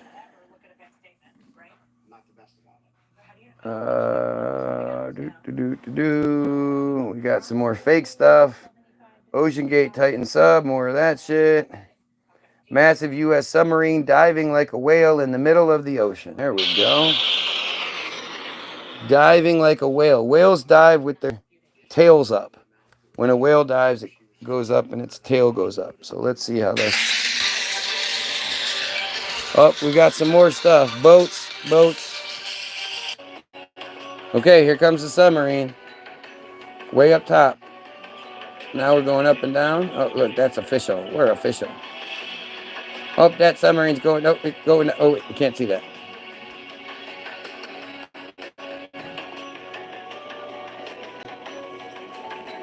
Yeah. Okay, here we go. It's pushing out all the air so that it can go down. Because that makes sense, right? Even though it's still full of air. Okay, now it's gone down. Okay, keep going. They use themselves using a combination of surfaces, control surfaces, and buoyancy. Right. How do you do... Oh, look, we didn't get to see it go down, did we? We got to see it go just under the water, but it's still sticking out of the top. You know how tall the periscope would have to be able to make that thing effective? Because if it would only be effective if the submarine is just below the water surface.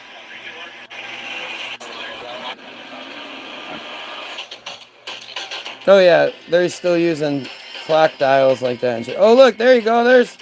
That's real submarine footage for you. No, oh wait, no. Turning wrenches.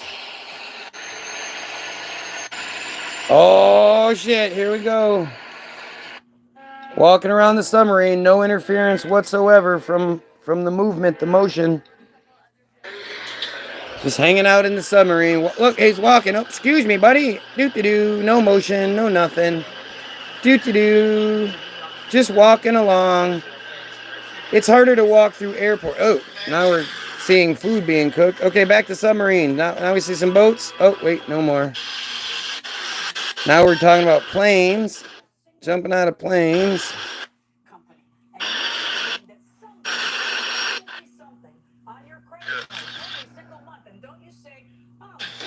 Why is it this now? I wanted to see submarines. This is supposed to be submarine footage. Oh, well, that's that. So did any part of that video show you a U.S. massive submarine diving like a whale in the middle of the ocean? Did any of you see that?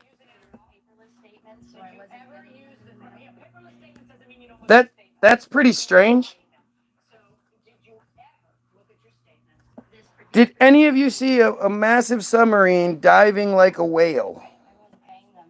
Oh, here's that same footage of that thing bursting through the ice, but a nuclear submarine burst through the polar ice? Oh yeah, look at that. Oh, look at that. Is every single one of them going to start with the sub already through the top? Region called Ice X, where nuclear-powered submarines every single one. To test the skills of the submarines. That's not even ice, that's water. That's fake. In the most challenging conditions. An average nuclear submarine can smash about 3 feet of ice, and submarines can even go through around 9 feet of ice. 9 feet of ice. Risky exercise, and it can severely damage Look, a $1.5 billion submarine if the crew tries to surface through the ice in the wrong location. It's still sticking out. It's very dangerous for sailors too, because the chances of rescuing the crew in a Why are they digging it out if they can just fucking smash through it? That seems. So every single one of these, every single video has the top already sticking through. Why is this happening, you guys? Why is this happening right now? We live in 2024. People walk around with multiple cell phones. All of you, well, I live in Florida and I've seen dozens of them.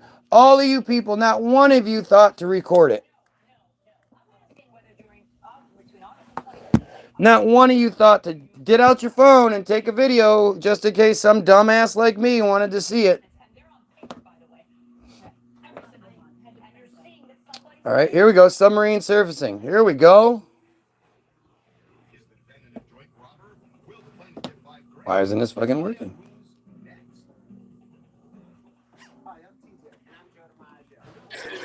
Here we go. Look, it's surfacing because it's completely way down deep underneath that water.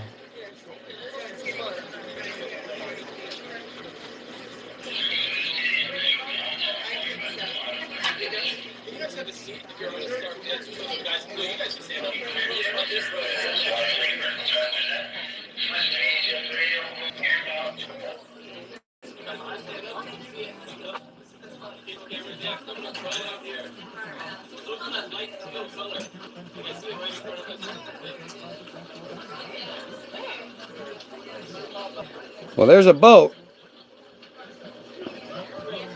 So there's the boat it's connected to. Oops, shouldn't have shown us that.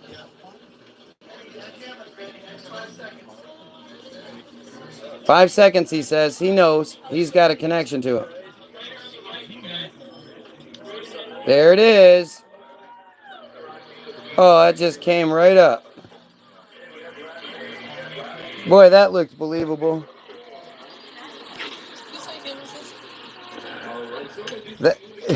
It looked like when you let something go and it comes up. It didn't look like it just surfaced like it was on its it was under its own power. It looked like it came up and was like, whoa. So that's a submarine surfacing. Good thing that boat was right there. Good thing there's always something there to make me go, well, that's weird.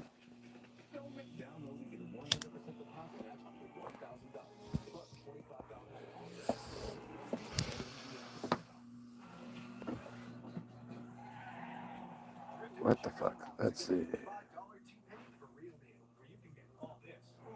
I can't believe how hard this is to find more footage. I'm skimming through it. Skimming through it. And it's just nothing. Atlantis submarine adventure in Oahu, Hawaii. Right. I know that these exist. From the land and from the sky. But today I'm checking it out from below. I'm going underwater in a submarine. Mm-hmm. Oh, that looks exactly like the submarine that surfaced in the video. On the Waikiki dive site. The submarine that we're going on is over 100 feet long, right? Carries quite a few passengers and makes a lot of really tight turns next to the artificial reefs and gets really up close and personal with a lot of our sea life.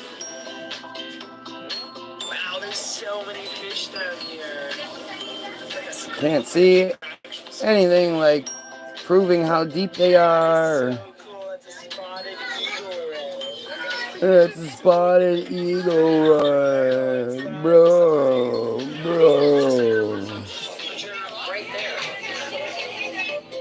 Bro, 97 feet down, huh?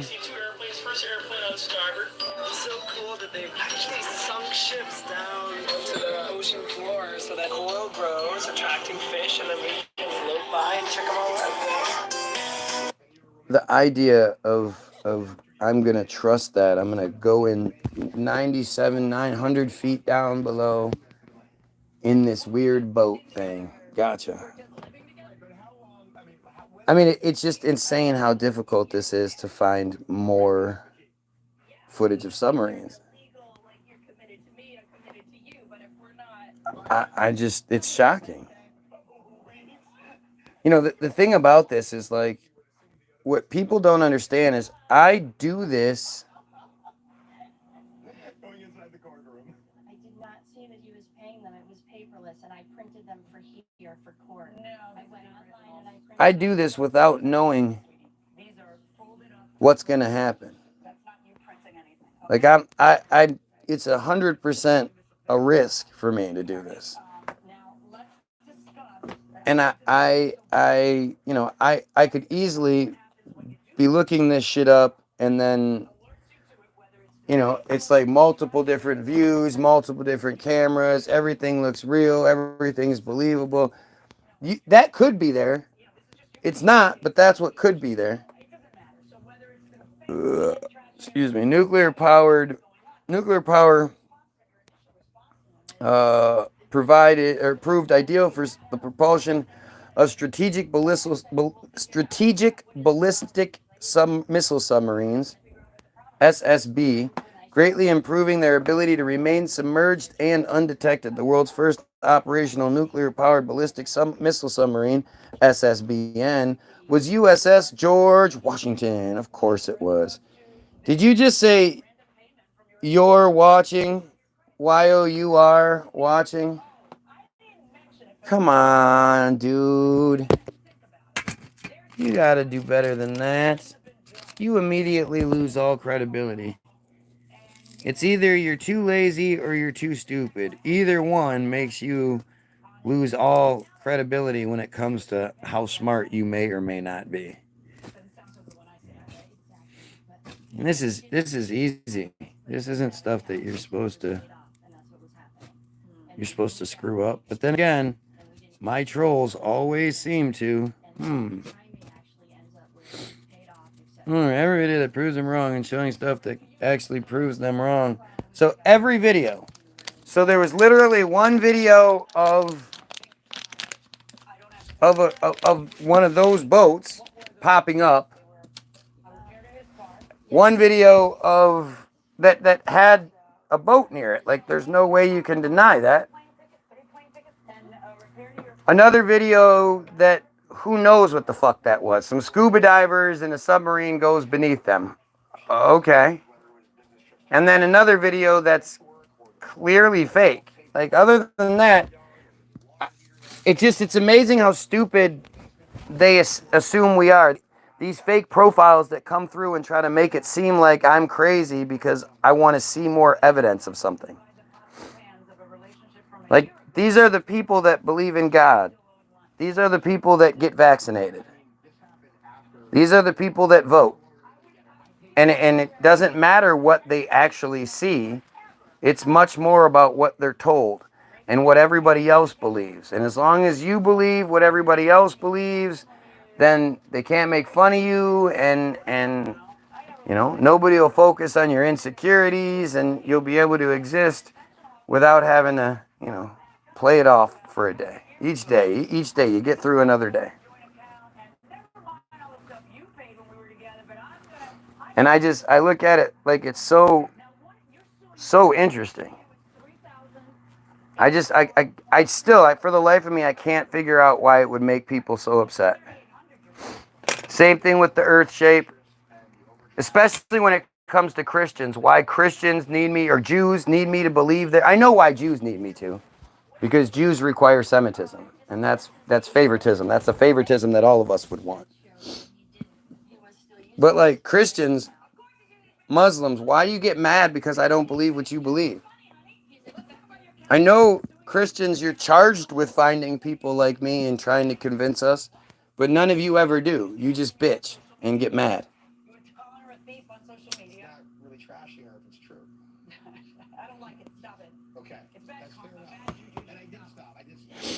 Ryan retracted his message asking why I care so much. Why would I care so much about us being lied to and billions and billions of dollars being siphoned from us and a fear blanket being laid across everybody? Yeah, I don't understand.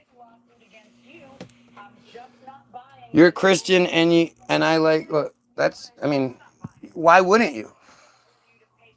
I mean, it's stupid. Why wouldn't you like me?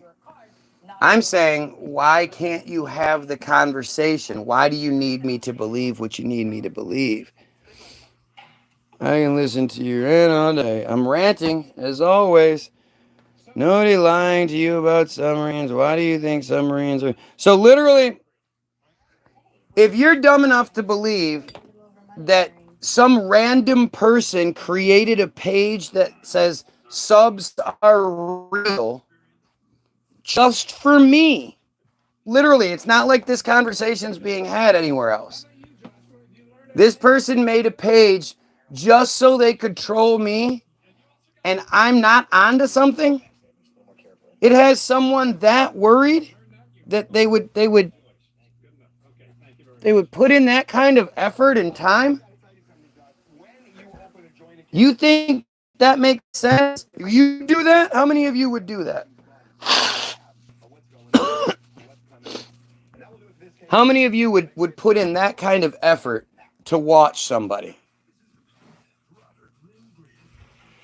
I'm one of the sweetest Christians, though, and I do think marijuana is a hero. Yeah, but as a Christian, you're a Jew slave. You're a slave to the Jew people, and you end up overlooking a lot of really horrible shit, especially shit that has to do with your religion and the power it wields.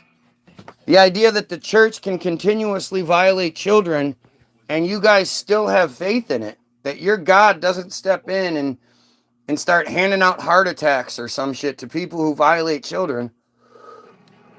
You just keep believing it. You just keep giving it money. You just keep supporting this organization that takes away women's rights and just all these horrible things. It's not just because you believe in God, so that makes it okay. It's so much deeper than that. And it's you're supporting your fellow human being being duped into stupidity and Jewish slavery.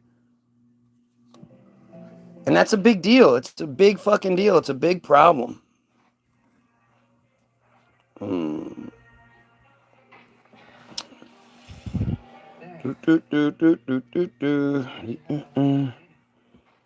look at all these stupid comments.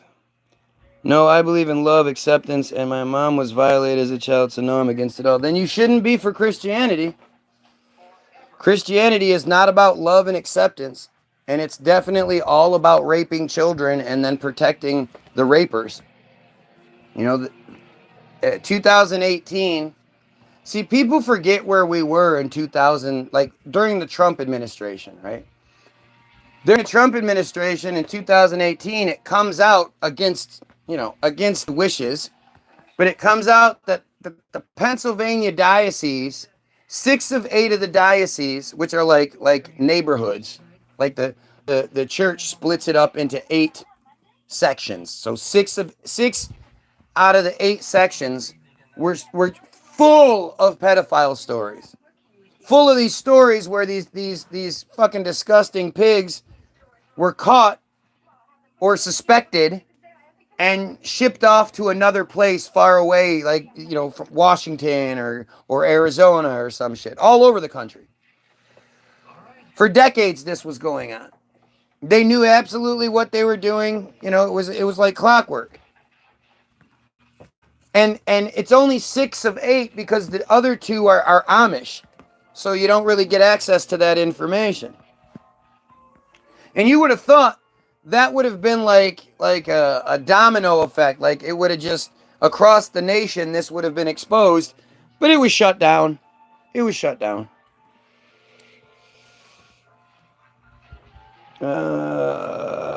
Let's see. Like, look at all this dumb shit that's being said. Jesus Christ. There is a place in hell for pedos. Really?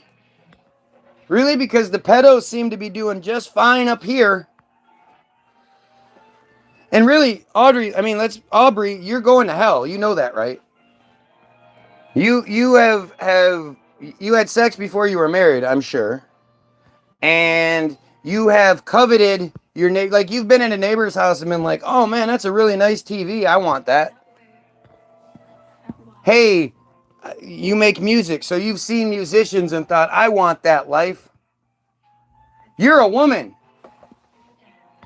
Christian women don't like the idea of Timothy 2:11 that says, here, I'll read it directly to you because it doesn't have quite the steam on it if I don't get it exactly correct.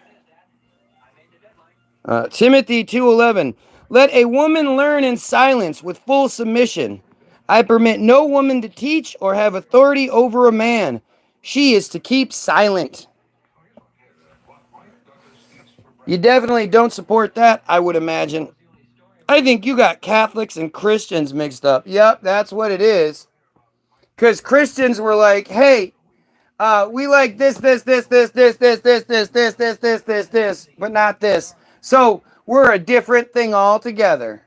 Shut up. You're all just wannabe Catholics.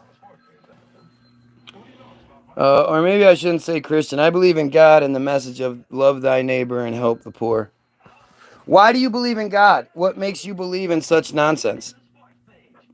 Then that's where repent comes in, right? Because God, who's omniscient everywhere, like God has every nasty 4D HD porn that you've ever seen, where you can move the camera around and get as close as you want.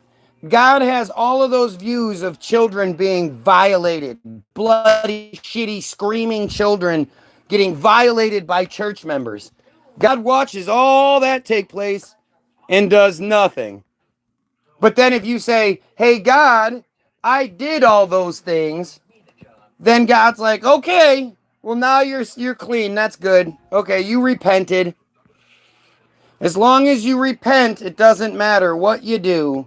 You can get it all wrong. See, if I'm God and I've given you a set of rules and said if you want to have an eternity in heaven where all of your wildest fantasies and dreams come true, you just got to follow this book of rules for maybe 100 years if you're lucky.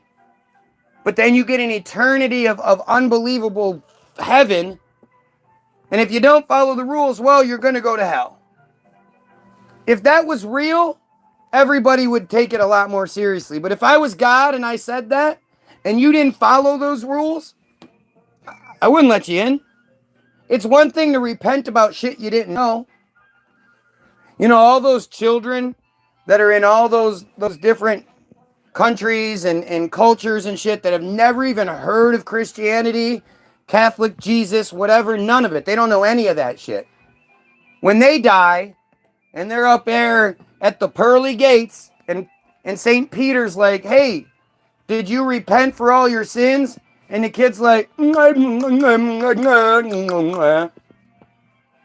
think that kid is allowed to not know what his sins were, don't you? No, he goes to hell. Ha ha ha ha ha ha ha. That's what you believe. I don't believe in that bullshit. I'm just telling you, if you're going to say something, say it right. What are you talking about? I'm saying everything right. I'm alive, I'm breathing. Because your parents had sex. And guess who else had sex? Your grandparents had sex. Your grandma was like, oh, fuck yeah, give it to me, Big Daddy. And your grandpa was like, yeah, whose pussy is that? Whose pussy is that? And your grandma was like, that's your pussy, Big Daddy. That's your pussy. Maybe. I think a lot of us, you know, whose grandparents are from the like 60s and shit, 70s, who you think your grandfather is might not be your grandfather. The women from back then weren't much different than the women are today. And they used to drive around in fucking, in basically king-size mattresses on wheels. And they'd go up to Makeout Point. And VD clinics were everywhere, but it's not because they were fucking, right? Listening to all that cheesy fucking music. Only you. Oh, this is my jam. Here, turn this shit up. Only you. Like, can you imagine how weird life was back then? But yeah, you're alive and breathing because your grandparents were fucking. And I give to the poor, and I help the elderly, and I respect man, who is the image of God. Yeah. Sounds like you're a good person who's been brainwashed into thinking you're a good person for anything other than you're a good person. None of that shit actually matters. The Bible has nothing to do, God has nothing to do with you doing any of that shit. That's just you being a good person, and you need to take credit for it. You're a good person. That's all. And if you do it if you do all those good things because you want to go to heaven or because you believe in God, then you're doing it for the wrong reason. You should only be doing the good shit because it's the right thing to do. That's why you should do anything. Anything and everything is because it's the right thing to do. If you're doing things for other reasons, you're fucked. Love and breathing isn't evidence of an invisible magician. Boika. And let's see. I accept you for being an atheist, and I never said one bad thing about you, and you're alive, nothing support. So let me love God. Thank you. Why? Well, first of all, why does me talking about, if what I was saying wasn't true, it wouldn't bother you. Like if I was like, you know, Aubrey, you're 20 feet tall and you have octopus arms and the top of your head's on fire and you shoot stinky lasers out of your eyes. You wouldn't be like, oh, dude, that hurts my feelings. Don't say that. But it's the truth in what I'm saying that bothers you. It's like you can't good looking shame somebody. You can't smart shame somebody. No. Skinny shaming's a thing, but it's not really taken seriously unless somebody's like sickly skinny. But let somebody talk about somebody being fat because it's not healthy and it's gross. Then everybody gets all upset. Like if you being fat wasn't a bad thing, you wouldn't get upset about me saying so. We have to realize how much smarter we are than the way they make us seem. You can't hurt my feelings. Nobody can hurt my feelings.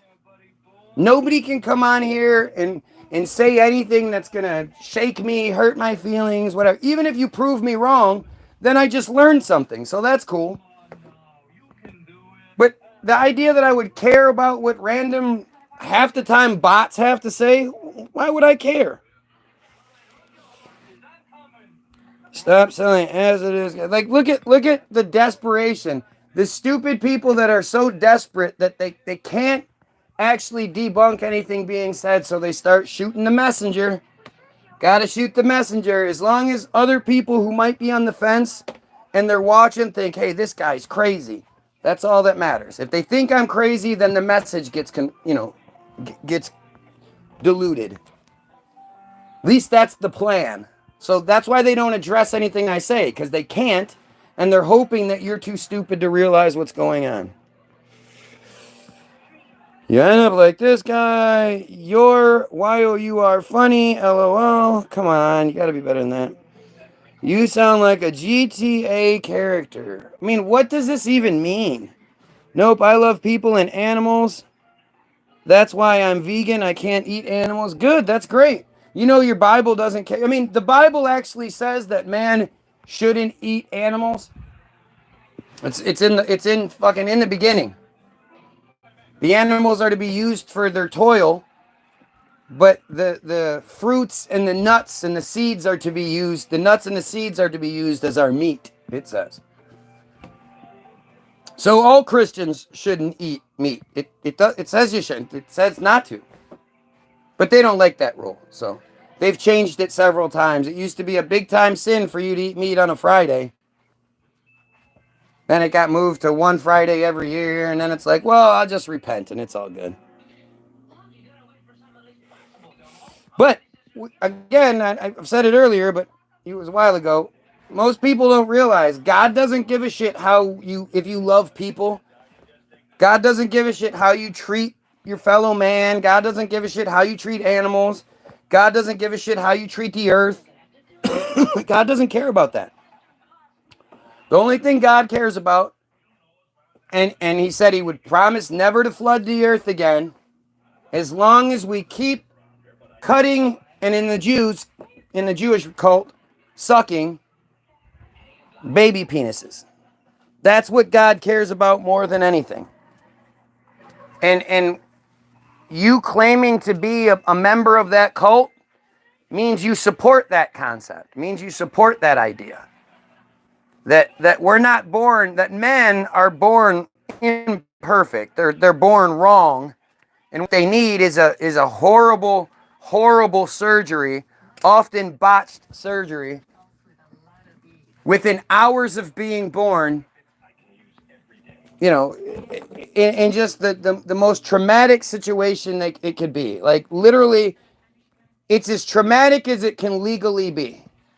No wonder our American prison systems are so full.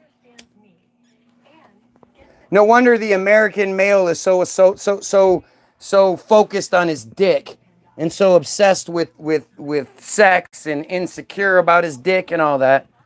Within hours of being born, his dick was attacked and he had no idea what was going on. At least the Jews wait 8 days and the kids experience love beforehand. For us dumb goyim, they just cut us after hours after being born. Oftentimes, it's not even, there's not even anesthetic or numbing agent added. They just do it. It's fucking disgusting. Damn, while you are ripping me a new one, lol, but that's why I love people. We all have different opinions. Okay, first of all, yours are wrong. Secondly, I'm not ripping you a new one. This is the belief you have. I'm sorry, if I'm wrong about this belief, then you need to tell me what I'm getting wrong so I don't keep making the same mistakes. But if it's not me that's wrong, it's you that's wrong. And what I'm talking about makes you better, not worse. You're better if you put that bullshit down. That bullshit that, again, tells you as a female you should be in submission. You should be quiet. You should shut the fuck up.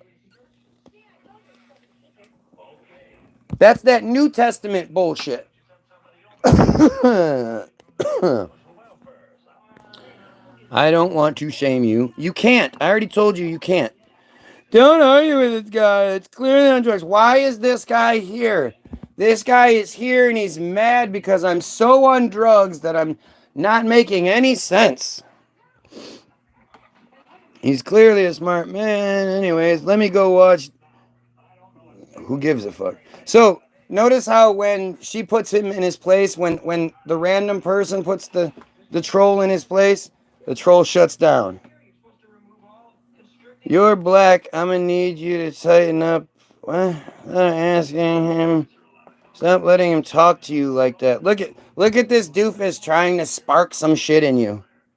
I'll debunk everything you say. We can go one by one. Yep, you can start anytime. Instead of saying all the dumb shit you've said so far, you could debunk anything said. I'm not aggressive. That's what makes the world beautiful. We are different. How am I being aggressive? See, this is that weird thing that's been put on us, right? Like we're put in this position that we assume that we're being attacked or somebody's being mean because they disagree with us. And you have the option of telling me what I'm wrong about. I'm a big boy. I don't get upset. I'm not going to get offended. And yet, instead of understanding that you're mad because I'm right, and you want to believe in what you want to believe in because that's what you've been programmed to believe. But the reality is you're too smart for it. If I wasn't making sense, it wouldn't even matter. You wouldn't care. And then you only play that role. I'm submissive, but ignore that. Don't comment on that. I expose myself. I don't think that. People don't like that. I like watching you. I'm not mad at you. I know you're not, but you're responding in a typical way. Again, I'm not attacking you. Understand that this is just a learning exercise.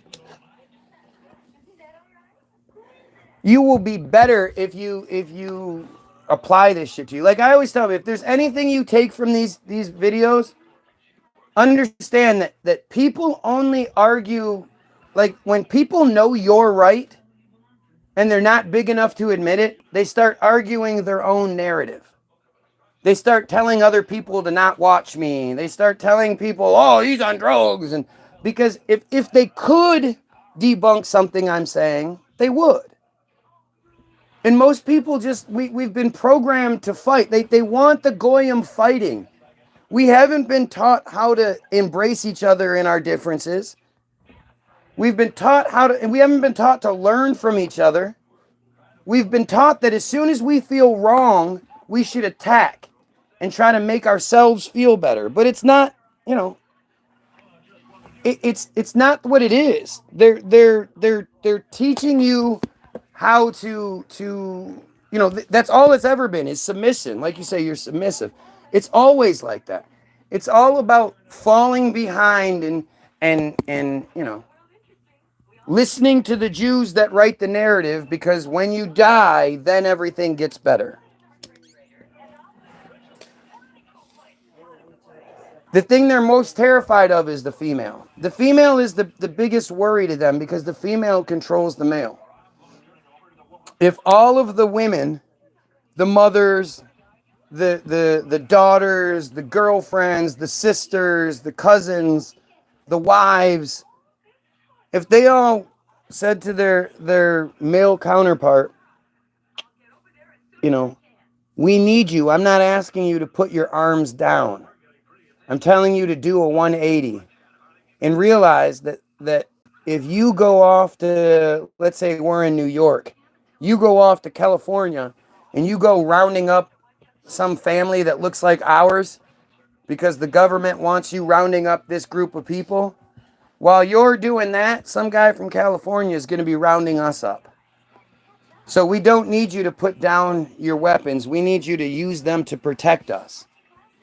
And when the women realize how powerful they are, that they can change the fucking world, that's the scariest thing to the system. Let's see. Once you said one thing that was right, that God understands and contradict and said what God wants and doesn't want. What I said that. I have a strong mind. That's why I can be around somebody with your mindset. Which is that? What mindset is that? And maybe my last name is Williams, so that's why I like you. LOL, maybe kin. I mean, kin or according to the narrative, our ancestors all belong to the same Jewish family, Jewish slave owners.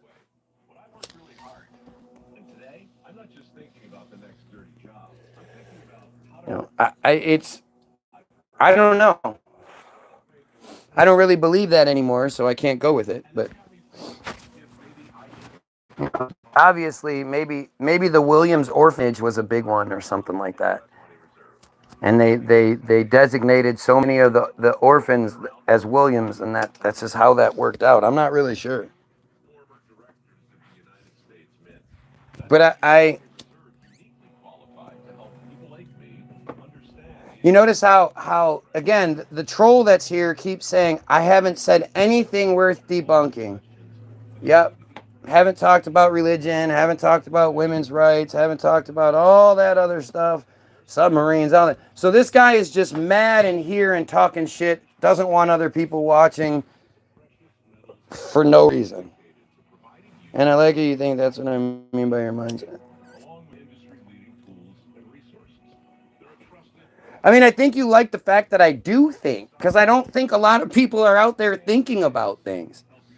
I think a lot of people are out there, that video game mentality where they're looking for that constant source of instant gratification. That's why Tartaria is such a fantastic distraction for us.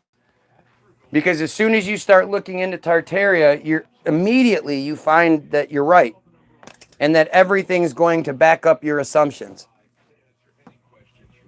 You know, so it's instant gratification over and over again. Instead of looking into Israel and constantly being told you're not allowed to say that, you're not allowed to talk about that. Right?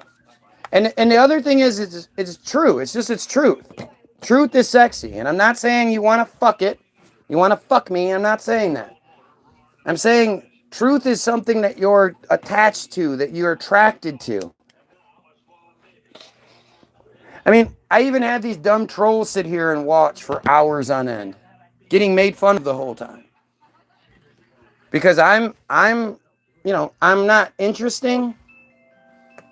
I'm not sitting here going, I had one of my friends tell me they tried doing this the other day.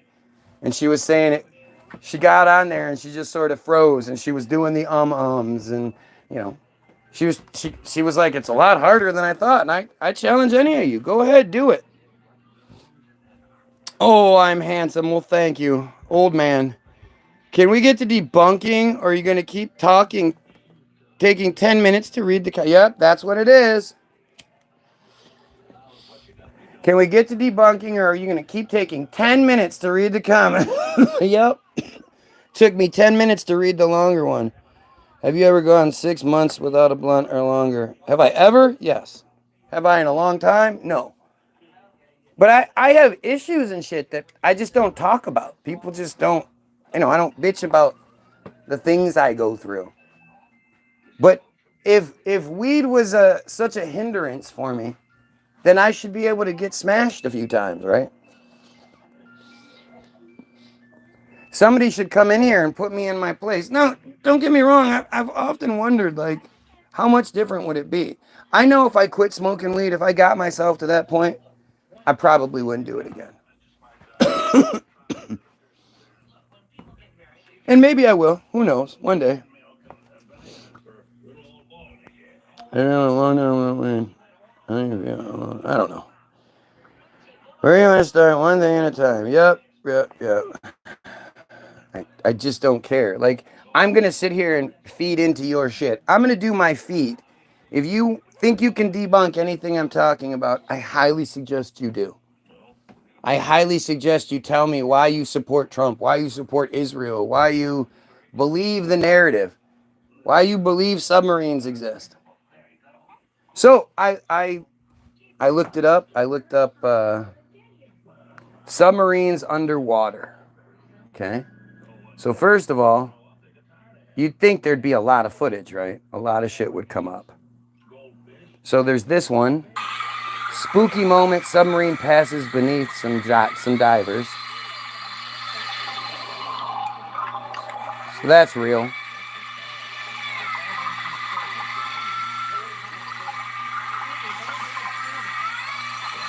And you know that's exactly what they say it is. You know that that's some divers off the coast of Hawaii, scuba diving, and a submarine is going by. You know that because, well, the thing says so. So then there is U.S. massive submarine diving like a whale in the middle of the ocean. If you can show me where that happens, I'd love to see it. Because whales dive with their feet up, right? They dive nose down and then they kick their legs up and they dive, right? Watch. You show me where this shit happens.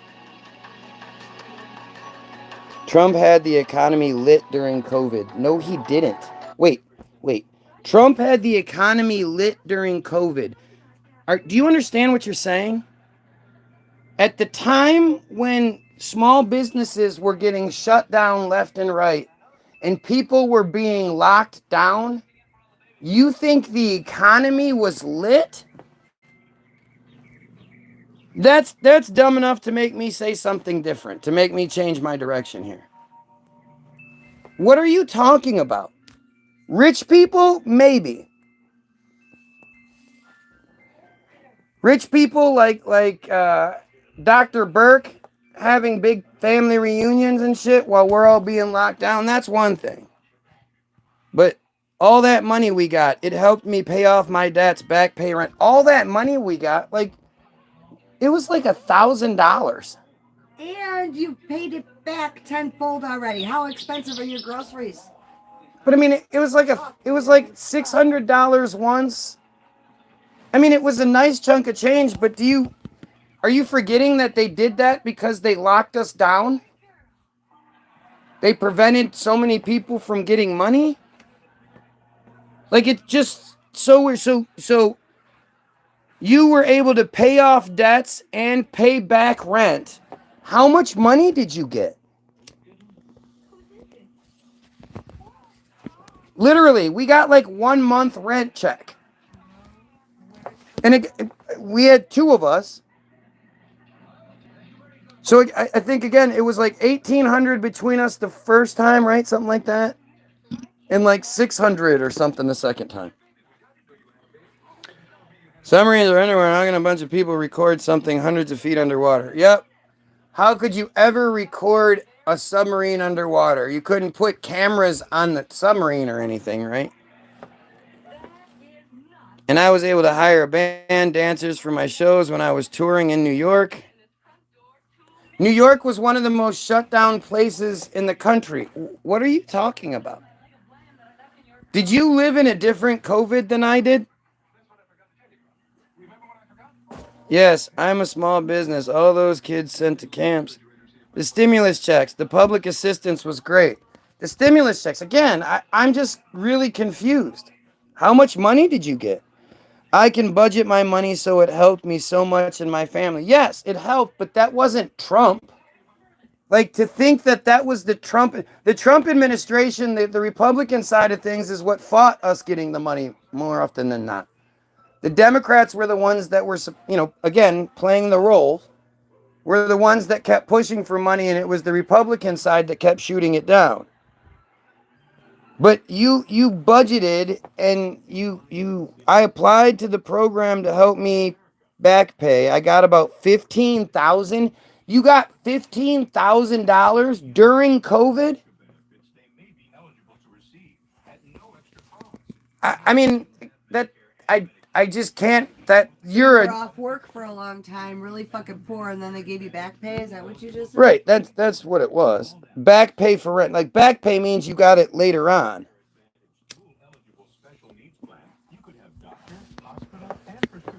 Right. And you applied for a program, which means you got to accept it. That didn't help everybody. The whole COVID thing, it's like people forget about that, and they forget about 2018 when the diocese was caught, and they forget about Me Too and all of the Pizzagate shit. All this stuff was going down during Trump. Epstein. Like, you just forget all these things and think that the economy was lit. It's crazy too, because I will always remember my wife coming home in January and being like, what the fuck happened? Why did all the groceries suddenly go up when Trump took over? That January, it was right away. The groceries went up. So it's so strange that people think that, like, it's like people want to pretend like Biden is sitting around at his desk and he's got a big sheet of paper, and each that's like, okay, steak, it costs $9.99 a pound. Let's make it $11.99 a pound. And oatmeal is $2.99 a box. All right, we're gonna make it $3.59 a box. You think Biden and Harris were just sitting there pricing the groceries up and down? The fact that people think the president does anything other than make appearances and convey messages that like, have you guys noticed how many Jews Trump has put in positions already? Yes, I'm privileged. I live in a bubble, but this is why I'm watching people like you. I want to learn more about life. I just don't look at prices. That's a level of privilege that is very unique, that you don't even have to look at prices. But if that's the case, then you can't say things like the economy was so much better when Trump was in office. Clearly, you as your own admission, you don't quite pay attention to it. So you're more just sort of regurgitating what you hear. And I'm not knocking you. That's what happens. That's what we do. The vast majority of the people, like, they don't do nearly the amount of research and just looking into things that someone like me does. I don't want to make you mad. I'm just telling you, you can't make me mad. I don't understand people, unless you start talking about how you think it's okay to fuck with kids. I'm not going to get mad. I hate to say it, but I don't care enough. Like, you're allowed your own opinion and all that stuff. I'm just going to argue and talk to you and I want to know who's right. And I'm going to lay my arguments on the table, and I suggest you do the same thing.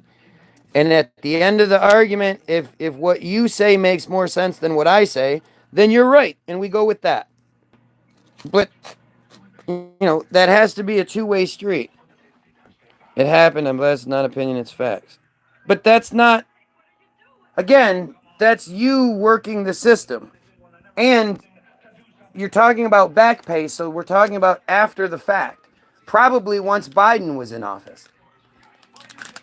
Right? Whatever program you're talking about had to be under Biden.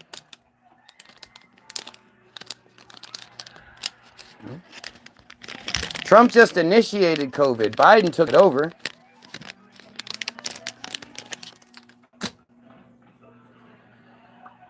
I'm just sharing my testimony. Yeah, but see, if you're gonna put it in that regard, then I'm the lawyer, and I'm just cross-examining your testimony.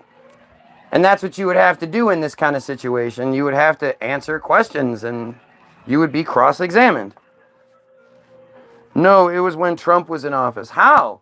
So you're saying you got $15,000 in back rent, but COVID was initiated, somewheres around March-ish of 2019. So 15 months later, I mean, I'm just assuming you got $1,000 a month in rent or whatever. I don't even know, but that's not I just don't understand what you're talking. What program were you a part of that gave you $15,000 in back rent money, when it seems like a lot of the people that I do know that are associated with programs got money that they have to pay back? So that you would get 15 grand just given to you by the government, that's an incredible, incredible accomplishment. You should be very proud of that.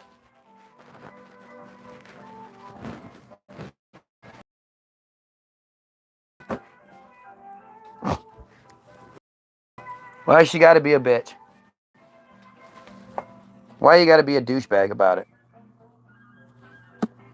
Is that just your narrative? Is that just your MO? You're insecure and whatnot, so you have to be a douchebag with it, whatever you say? Okay, you don't have to believe me. I know I don't have to believe you. That's why I'm asking you simple questions. And because you're telling the truth, you should welcome the questions. That's how that works. When you're telling truth, you want people to question you so that they can get an understanding, the same understanding, the truth that you have.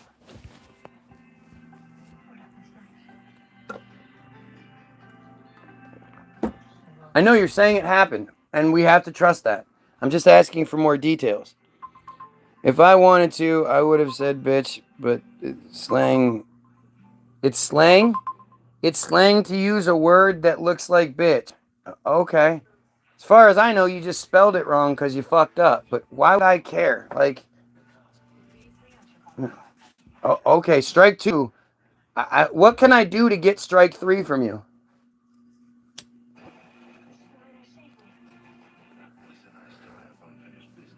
Are you part of the Israeli pedos that come here? Yeah, I don't have the paperwork in front of me now. I'm not asking you to get the paperwork out. If I got $15,000 from a government program just a couple of years ago, I know more than I need the paperwork in front of me to get it. 15 grand is a lot of fucking money. In back rent. I mean, again, how many months rent was that? How many back months rent was it? I don't know anybody that else that says that. I've never heard of anybody say that. That they got part of a program that paid them thousands of dollars in back rent. But yes, I applied for the back pay program early 2019. By October 2019, my back pay rent was paid off. 1 year back. No, that doesn't make any sense. How could you have applied for in early 2019 when we hadn't started COVID yet? COVID wasn't a thing until like March, April. Marchish.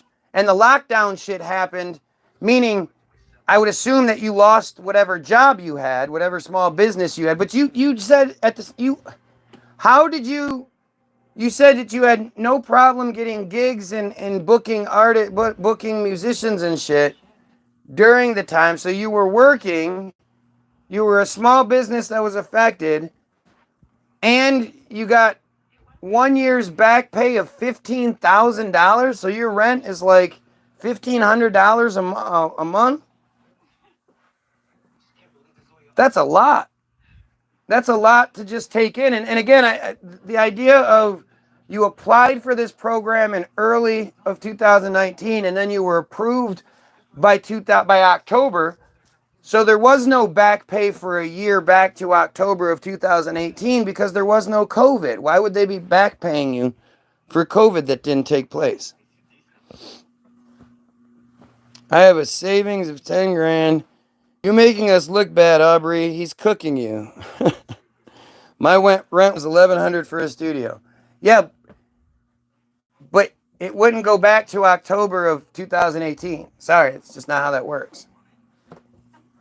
I appreciate what you're saying. I appreciate what you're doing, but you're telling it wrong. Either you're telling it wrong or you're just getting it wrong. But it's not working.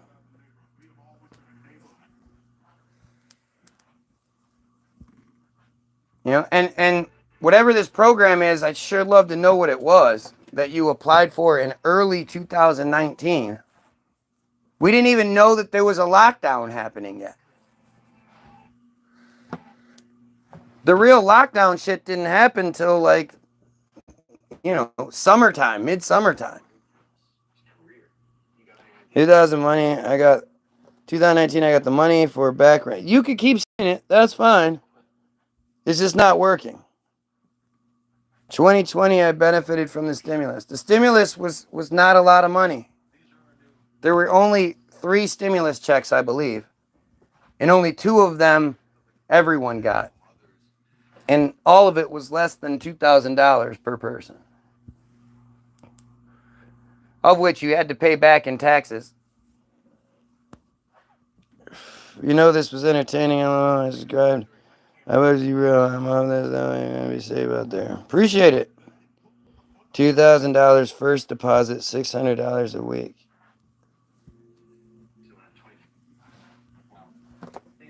Okay. I mean, I know the Canadians were getting shit like that. I had no idea Americans were getting $2,000 down, $600 a week. Actually, wasn't Jeremy talking about something like that? But that's not rent back pay. That's different. But no, I think I do remember something about some sort of program like that where people could get a weekly income.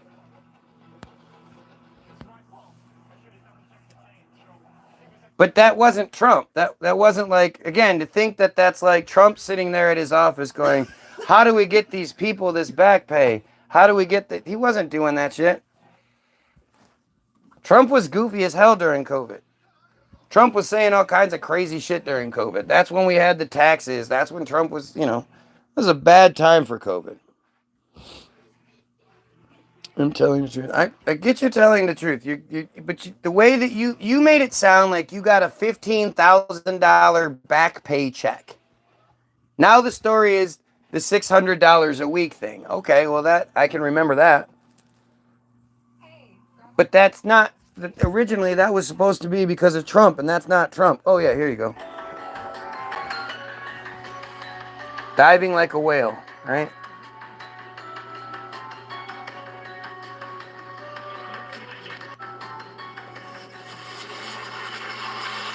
Is that the whale? Because it's spitting it out.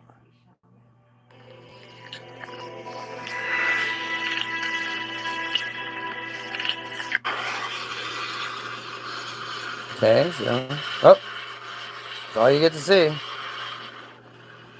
Now it's suddenly like this, but it won't go deeper than that.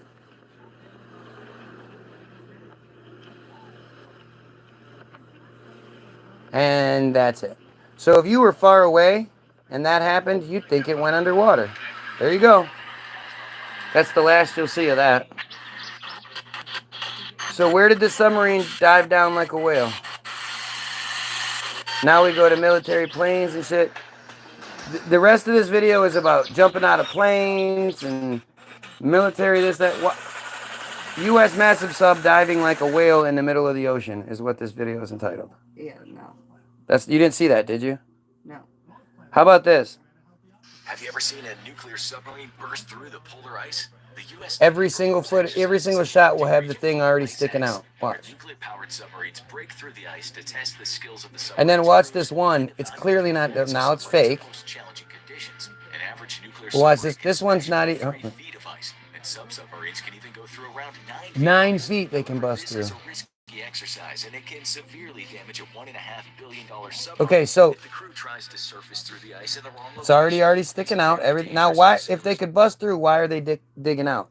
And what I noticed too, when they say they're doing that, you ever notice how the submarine comes up Yeah. like that? Tilted.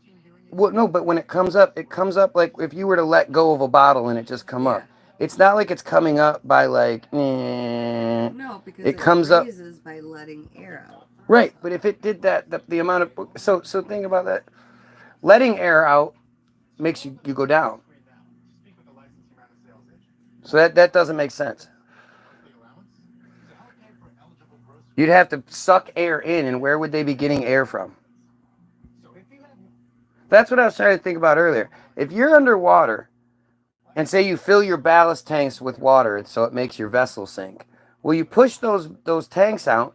It's not like more air is created. That space, like, it's still the same amount of space. The same amount of air was still in this thing at the time. You can't say that all of a sudden now there's more air in the thing. Where did it get the air from to be able to raise it? But when it comes up, it doesn't come up like like you would expect a sub to sort of raise up like evenly. It comes up like it was held down and it was let go and it just pops up. Right.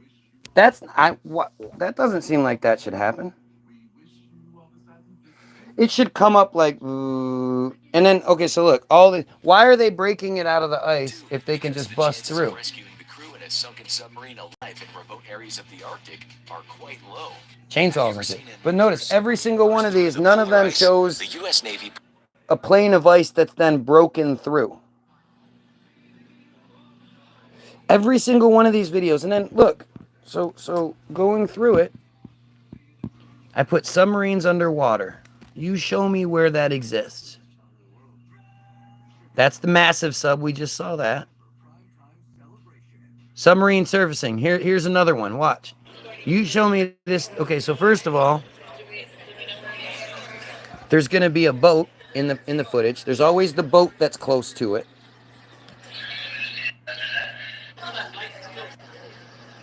Okay, so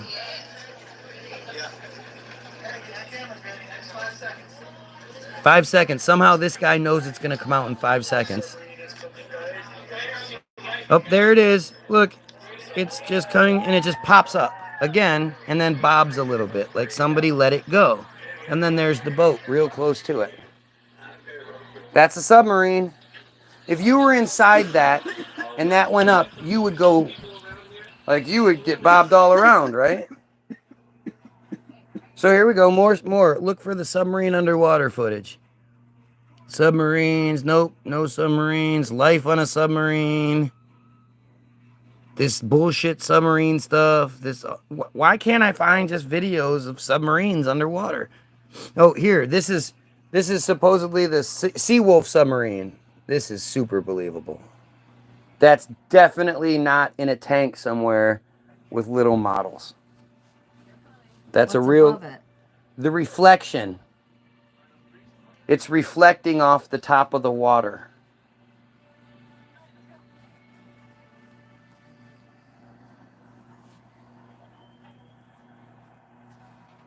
It wasn't drunk. You were high and drunk. I have a hard time with this video because, first of all... That's the ground. And then, oh, now it's coming back this way. You can see there, what's that line? Like the edge of a tank almost. That should not be... It doesn't even look real. That's really shallow. Right. And where's all the rocks and the seaweed and where's the sea life? I'm asking you. You think submarines are real? Here it comes from a different angle. I'm not saying they're not real. I know. I'm saying you think they're real. So why is this dumb. the best video that we can get? I have no idea. You do. No. You do know the answer to that. You just don't like the answer to that. It's just like everything else, man. So here we go. So here's a Hawaiian submarine. That's the same submarine that popped up in that other video. That is cool that they've actually sunk ships down to the ocean floor so that Yeah. is attracting fish. In this manufactured environment that they have. We make a U-turn on both of the artificial reefs. So so that both sides of the submarine get equal viewing opportunities, yeah? Yep, and then it pops up. They were 97 feet down. You're going to go 97 feet below the water in this vessel that's a little tourist trap, huh? Well, that sounds fun. Not scary at all.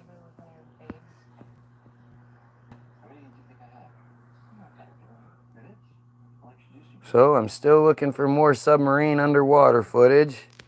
Fake stuff.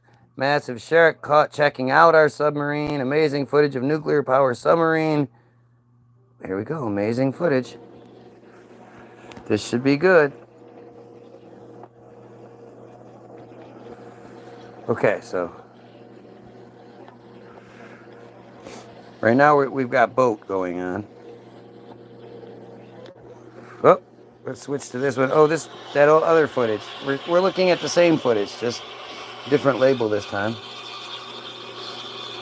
Not one straight shot of the sub just going down, huh? Can't see what that looks like.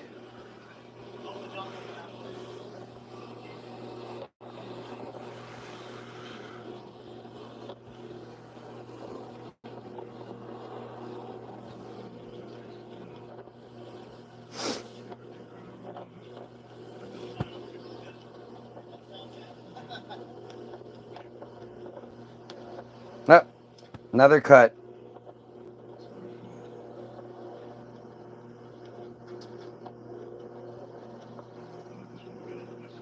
Can you imagine if it took submarines that long to go underwater and they splashed up that much air and shit? Like, boy, that sure would make them incognito, wouldn't it? That would make for a really good military vessel there, huh? Let's see. Let's see. Are we going to see it go all the way under? Is it? Oh, no. The video's going to end. Oh, just as the submarine is still, we can still see it. Oh, it's just under the water. Did it dive deep down? We don't know. Oh, nope. Looks like it started to come back up. Did you see it start to come back up?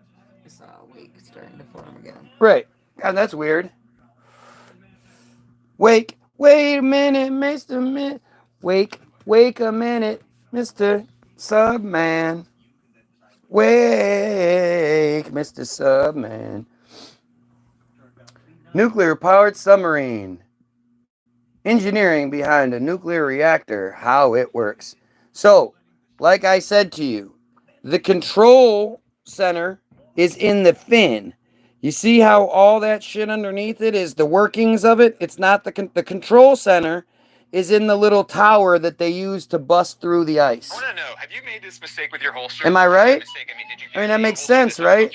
You're going to bust through with the place you're in. Virginia-class nuclear-powered submarine.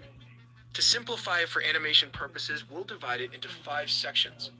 Section 1, 2, 3, 4, and 5. Oh, I knew that. I got that right. Section 1 contains one of the major parts like the sonar and the missile's tubes. Section 2 consists of the sail. All this communication equipment retracts from the submarine and initiates the diving process just as shown in the animations. So then where just below it is the control room and torpedo room. Section 3 is divided into 3 storage. This is where the sailors sleep and eat. And just behind it is the newly added Virginia payload module that holds 28 missiles.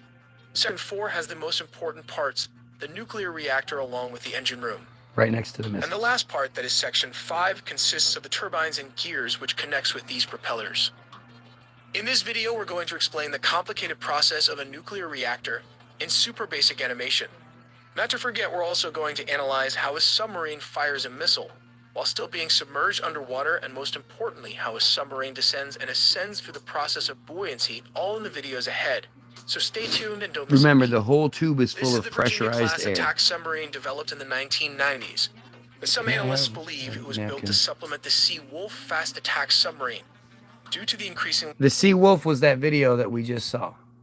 Mm-hmm. high price tag of around $3 billion. Fuck yeah, While it the does. Virginia class was commissioned at a cost of around $2.5 billion. Hey, that's a savings. But adjusted to inflation, the Seawolf would cost around $9 billion, while the Virginia class might cost around $4 billion. Compared to the Russian Akula,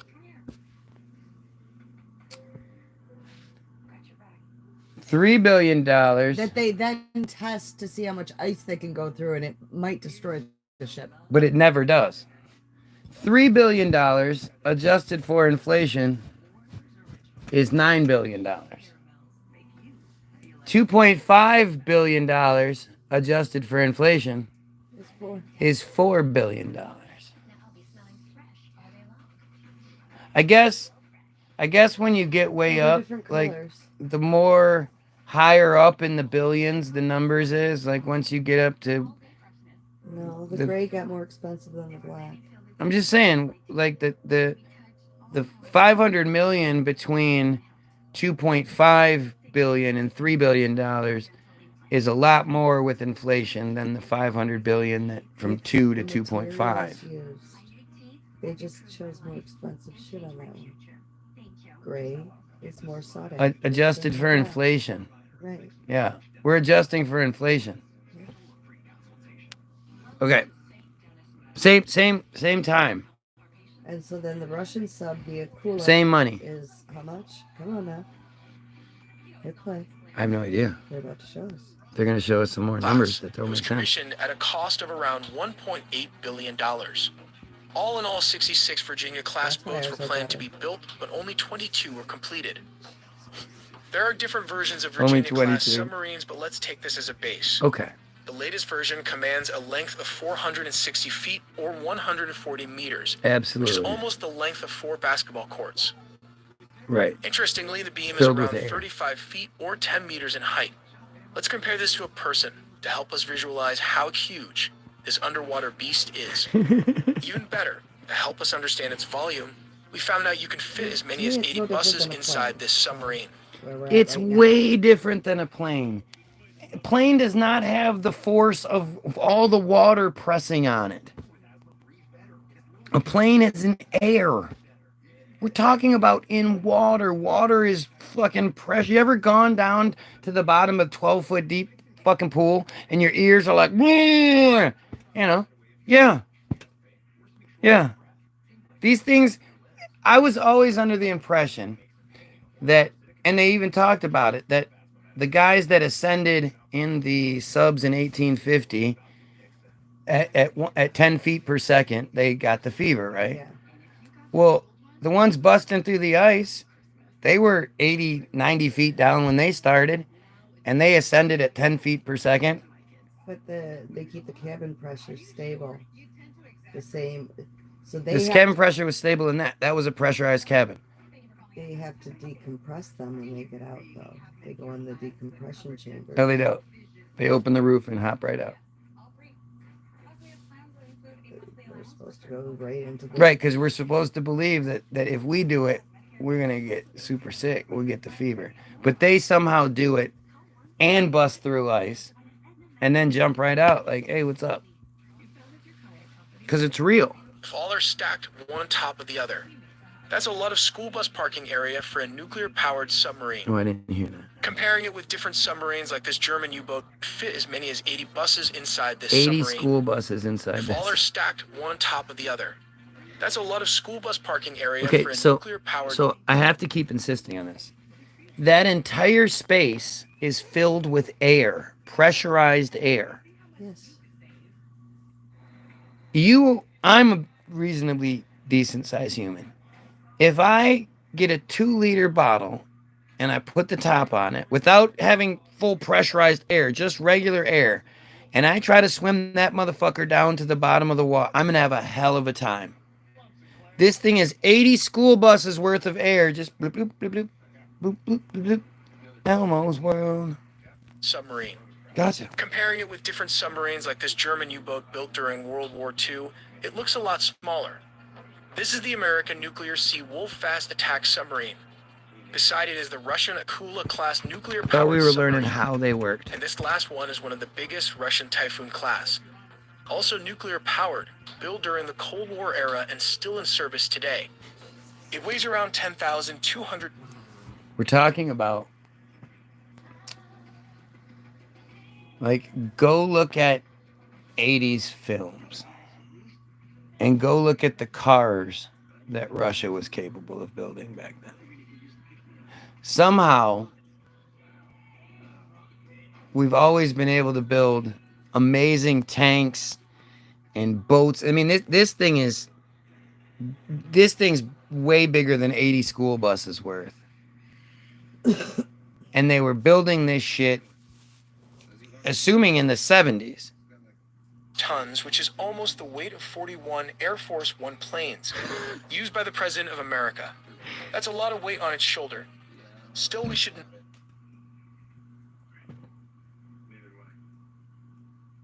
41 airplanes worth of weight is on this tube full of pressurized air. Not underestimate its endurance, as it can command a speed of 25 knots or 46 kilometers per hour and over.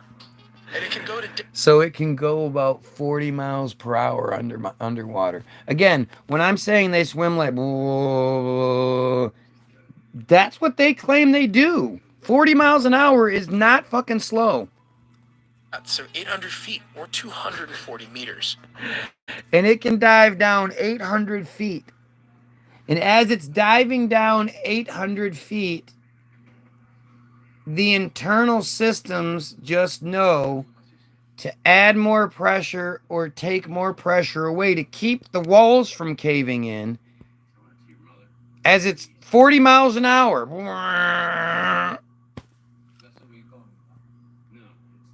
Okay. This submarine range is unlimited considering it is nuclear powered. This is the conformal large aperture sonar array equipped with both active and passive versions of sonars. This is how it works. Active sonar emits pulses of sound waves that travel through the water. Yeah, and they do all this blind. They can't actually see. No, they see like bats do. Right. They see using sonar. Bats have eyes, they just can't see. And thankfully, they never hit giant whales or anything like that. Even if they did, though, it wouldn't matter because they can bust through ice. Yeah, they do hit wildlife. And reflect off the target and return to the ship. By knowing the speed of sound and water and the time for the sound wave to travel to the target and back. Okay, now, the sound traveling in water will travel at different speeds depending on the depth and the temperature of the water. So, not only is the machine, the system, and again, are we talking about computers? Because, I mean, computer technology wasn't the most advanced back then. You can watch Weird Science all you want. That shit's not actually happening. I know when I was a kid, I used to think anybody could just get a computer and do about anything. And then I fucking got a computer and was like, this shit's hard. This is a hard thing to do.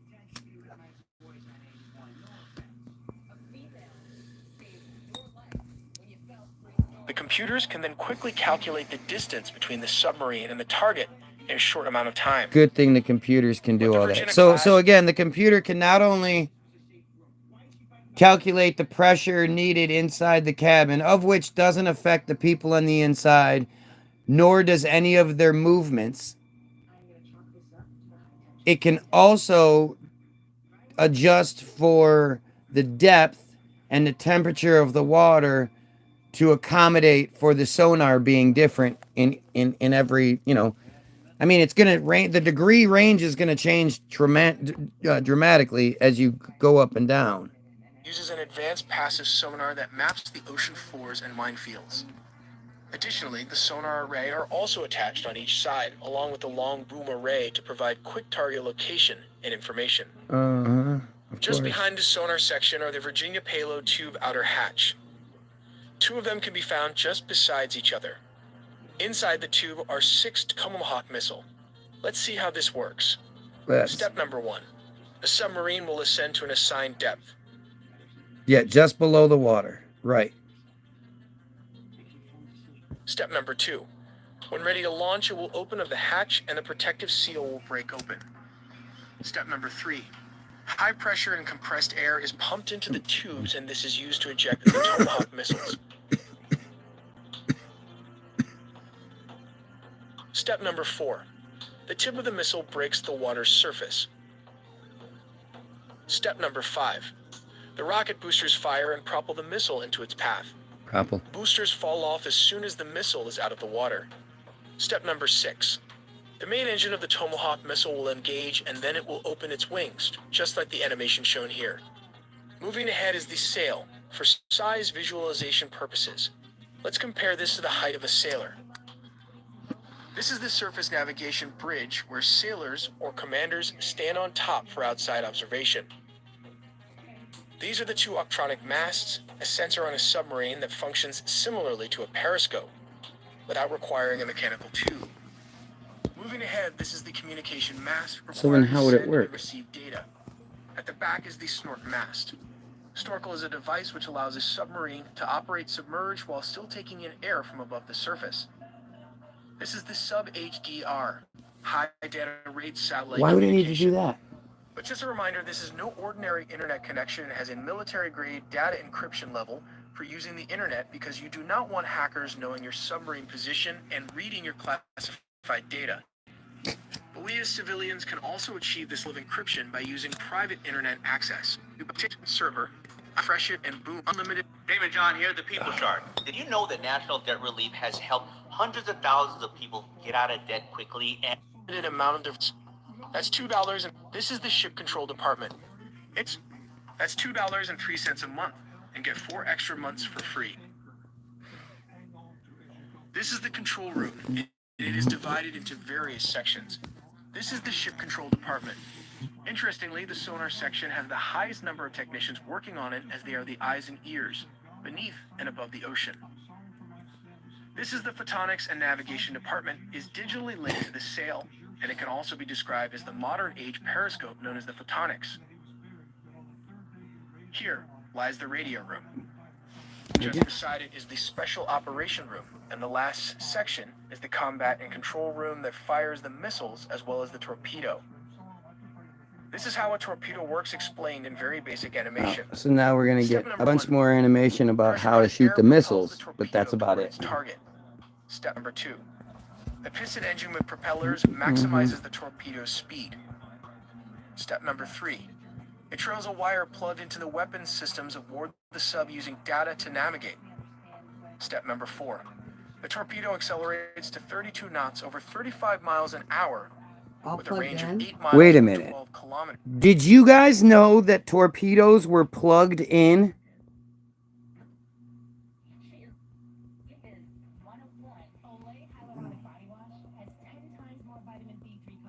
So what happens when something hits the wire? Does it change the trajectory of the torpedo? What if, like, a shark grabs it and pulls and... Well, I think it's going too fast for that, and it's probably scary. Not the torpedo, the wire. Well, I mean, it's probably happening pretty quickly. Well, I mean, it can't be... how much range could they possibly have? Step number 5. As it nears its target, step number 4.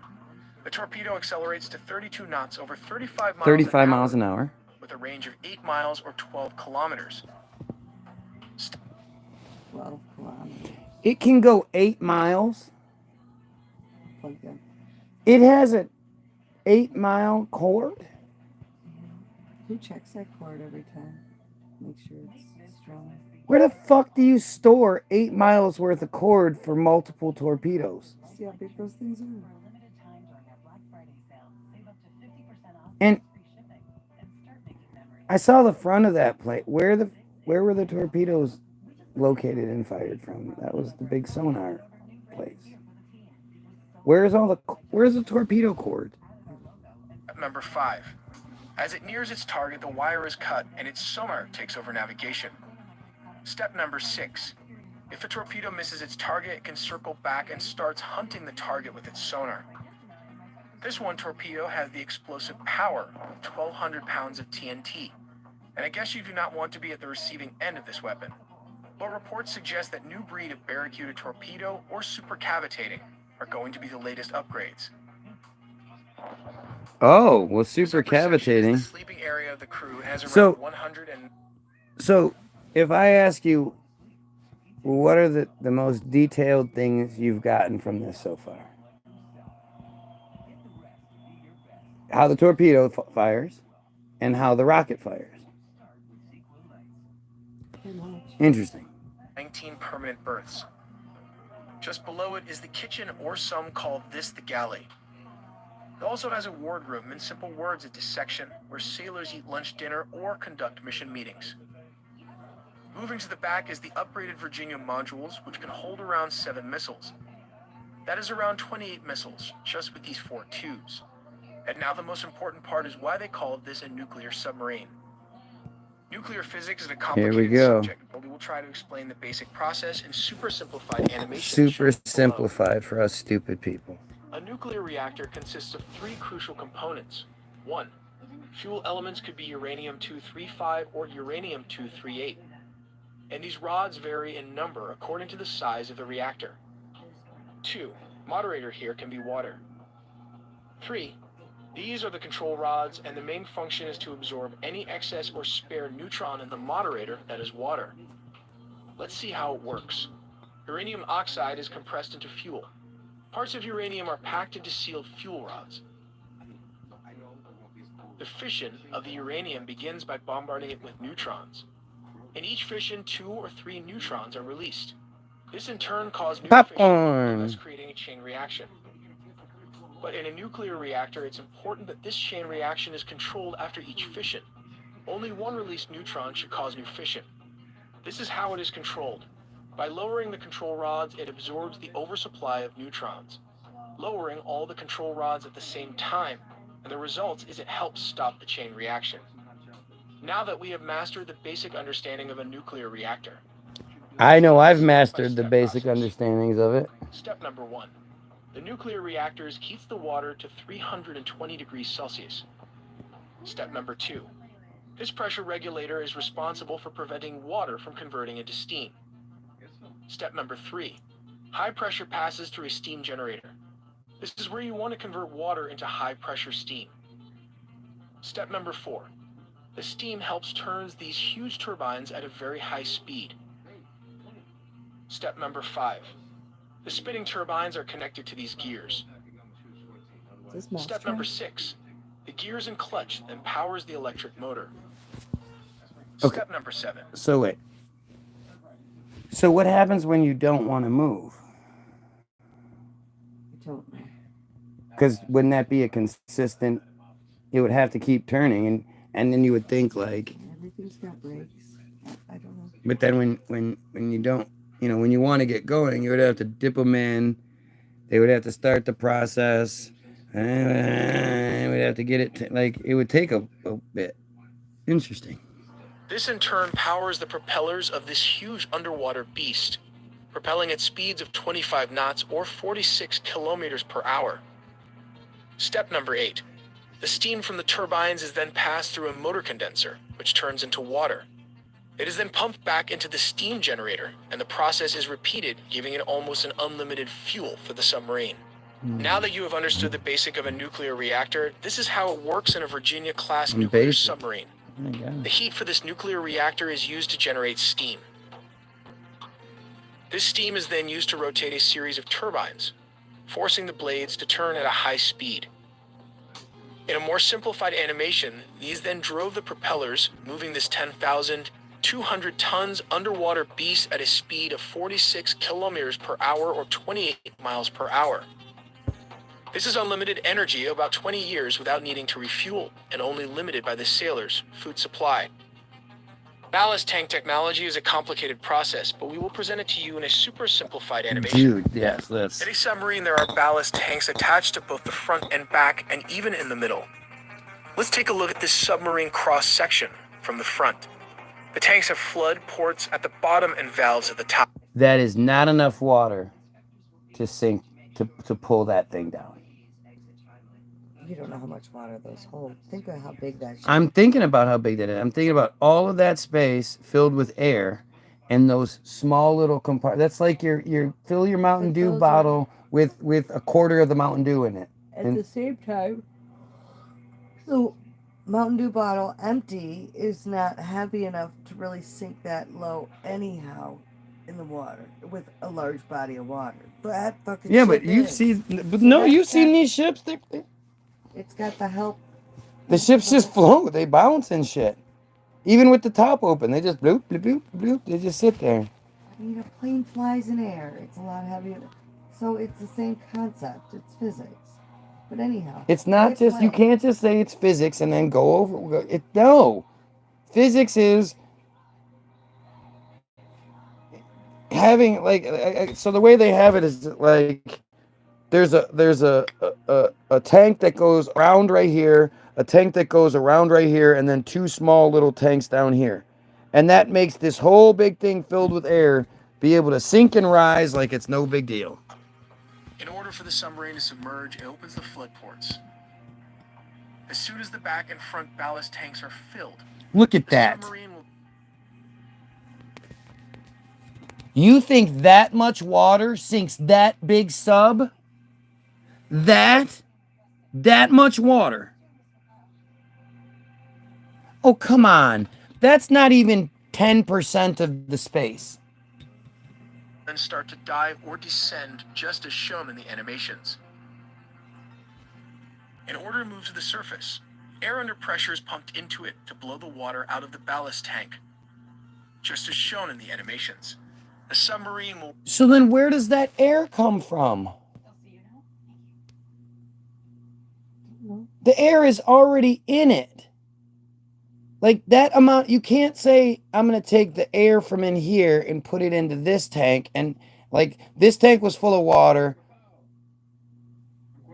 I'm going to get rid of all the water and now put air from here and here. This air is a constant amount of air. That you would have to take air from here. They can't pull in new air from somewhere. They're not pulling in new air. They're just opening the pipe to allow the air from inside the ship that's high pressured, filled with air anyways, into it to push the water out. Right, but that air is still, that mass of air has not gained any. There's no more air. They're not saying that. So pushing that small amount of water out, it is a small amount of water compared to the size of the ship. Which we all know, all liquids and gases in the presence of gravity exert an upward force. But that's not it.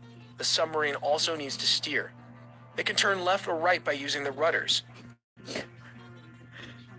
These are the elevators of the submarine, present at the back, and they also have a retractable dive planes located at the front.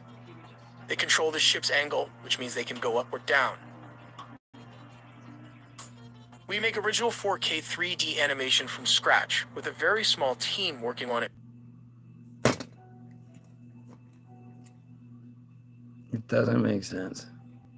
That's a huge ship. That is a huge fucking ship. It's just an ounce, nothing big. It's even less than that now.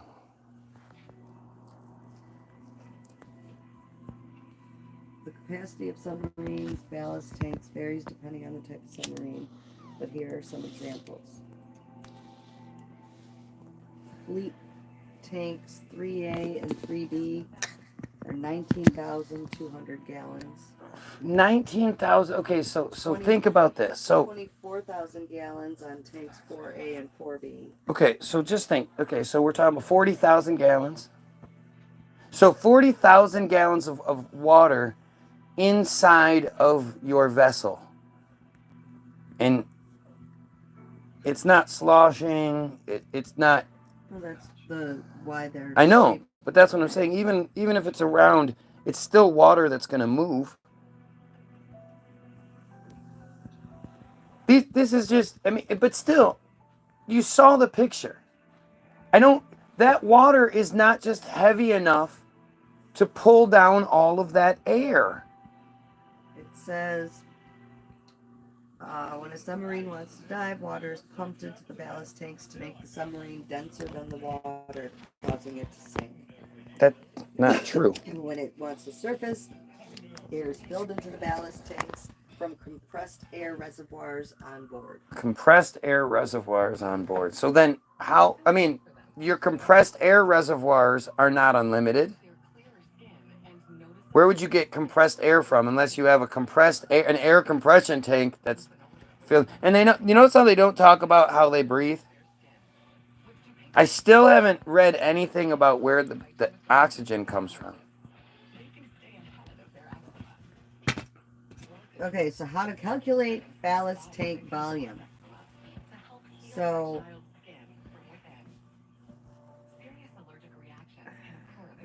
just explaining it. Here we go.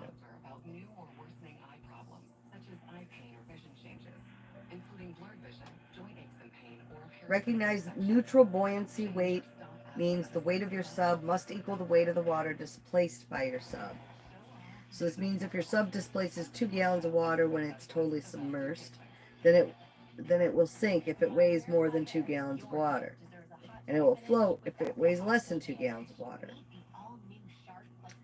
So, What?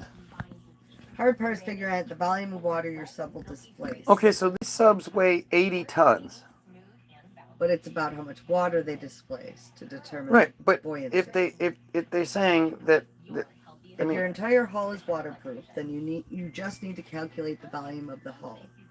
If you have WTCs inside and flood the hull, you need to calculate the WTC volume and guesstimate the total volume. Guesstimate? We're talking about submarines and the fucking nuclear submarines in the water. There's no guesstimating involved. What? So, simple-minded approach is to figure out how much weight ballast you have to add to get your total subweight water displacement weight. So he goes into some calculations. Which would be affected by every single person that's on the ship. If your sub weighs 12 pounds and it displaces 16 pounds of water, you need a ballast tank that can hold 4 pounds of water. Okay, so you have to add the weight. If the submarine is 12 and displaces 6, then 80,000 tons is, I don't know how many fucking pounds is that, times 2,000. It's 80,000 times 2,000. 16, no, it's like 1.6 million, or is that 16 million? I think it's 16 million, isn't it? I don't know. 16 million pounds. That's not what it's saying, though. So if your sub... Why are they using... What sub weighs 8 fucking pounds? Why are they using... They're just making the math simple. So they're saying that it's going to displace more pounds than it weighs. So you have to figure out how much the sub weighs versus how much water it displaces. So if it displaces more water than it weighs, you have to do a ballast tank to make the sub weigh more than the weight of the water it displaces. Right. So by those calculations, they would need thousands of pounds of water in those ballast tanks. About 24,000 gallons is what it said. 19,000 to 24,000 gallons. Right, but we're still talking about 80,000 tons of ship, just a ship. I don't know if that's including all the missiles, including all the food, including all the people, including, No, those little tiny ballast tanks are not going to be enough to pull that huge ship down and then make it so it can swim around like a dolphin 45 or 28 miles per hour underneath the water. Maybe you can get it down just below the surface and then it can go but that's about it. I don't think you can. The deeper you go in water, the more like the air wants to escape. I can hold the 2 liter just underneath the water, no problem. As soon as I try to hold it down with my feet, that shit pops up and pops out of the water and hits me in the face and shit. Let's see if this is the same video. It's going to be more including the missiles, people, This is the etc. one jumps up like a whale. You missed it. No, I didn't. Okay, again, all they're showing you is a 5-second clip. You have no idea what you're looking at. Right. How big do you think that is? I don't think that one's a real big one, no. You don't know how big that shit is. That shit could be a fucking 5-foot model for all you know. But yep, Okay, that shit. so Can you imagine being on the inside of that? The amount of pressure that because it has to. You're saying the submarine essentially adjusts for the pressure as it adjusts the air pressure inside to compensate for the depths. So it would have to relieve all that pressure because it would have to be a significant amount of pressure at say 100 feet down. So as it comes up, it's balancing out that pressure to the point where it pops out of the water and then lands, and the people inside aren't having head trips from that shit. not if their cabin pressure remains constant. The No. cabin pressure cannot remain constant. That's what I'm saying. It can if the whole ship is compartmentalized. It can't if you just think about it. This would have to be this amazing system that is calculating and adjusting the pressure in this entire cabin in seconds because if it still had the same amount of pressure down here that it had up here, because it can't have a constant pressure. The only way it can have a constant pressure on the people inside is if it's adding more or taking away from compared to all the pressure that's coming from the outside. So with all of that pressure that would have to be on the on the inside when it's down low, it has to have a shit ton of pressure pushing out to stop the walls from caving in. As it's going up 10 feet per second, it's adjusting that pressure to the point where it can pop out of the water and the people on the inside are unaffected by that. That's not possible. I mean, it's the same concept as an airplane in that regards. It's not. Have you been on a mountain and your ears pop? It's not nearly the same as the physical pressure of the water. The physical pressure of the water will crush you. An airplane will not crush you, especially if they're talking about some 800 feet down. A submarine or ship can float because the weight of the water that it displaces is equal to the weight of the ship. This displacement of water creates an upward force called the buoyant force and acts opposite to gravity, which would pull the ship down. Unlike a ship, a submarine can control its buoyancy and surface at will. To control its buoyancy, it has the ballast tanks or trim tanks that can be alternately filled with water or air. When the submarine's on the surface, the ballast tanks are filled with air, and the submarine's overall density is less than that of the surrounding water. So what we saw though in that one where it said the whale, you're actually seeing what would sort of have to be the case. The way it's shooting all that that's how fast you let if the you're air out. Trying to dive with any sort of speed, because those tanks would have to fill up. Open it full force. They would have to fill up extremely quick, and things don't fill that way. Even if you if you open the top of the tank, it's still going to take a minute for it to fill up. But spitting all that air out, if submarines had to do that every time they went down, which is what they would have to do, that would be stupid. You would show your place like that wasn't stealthy at all. That was a big here we are.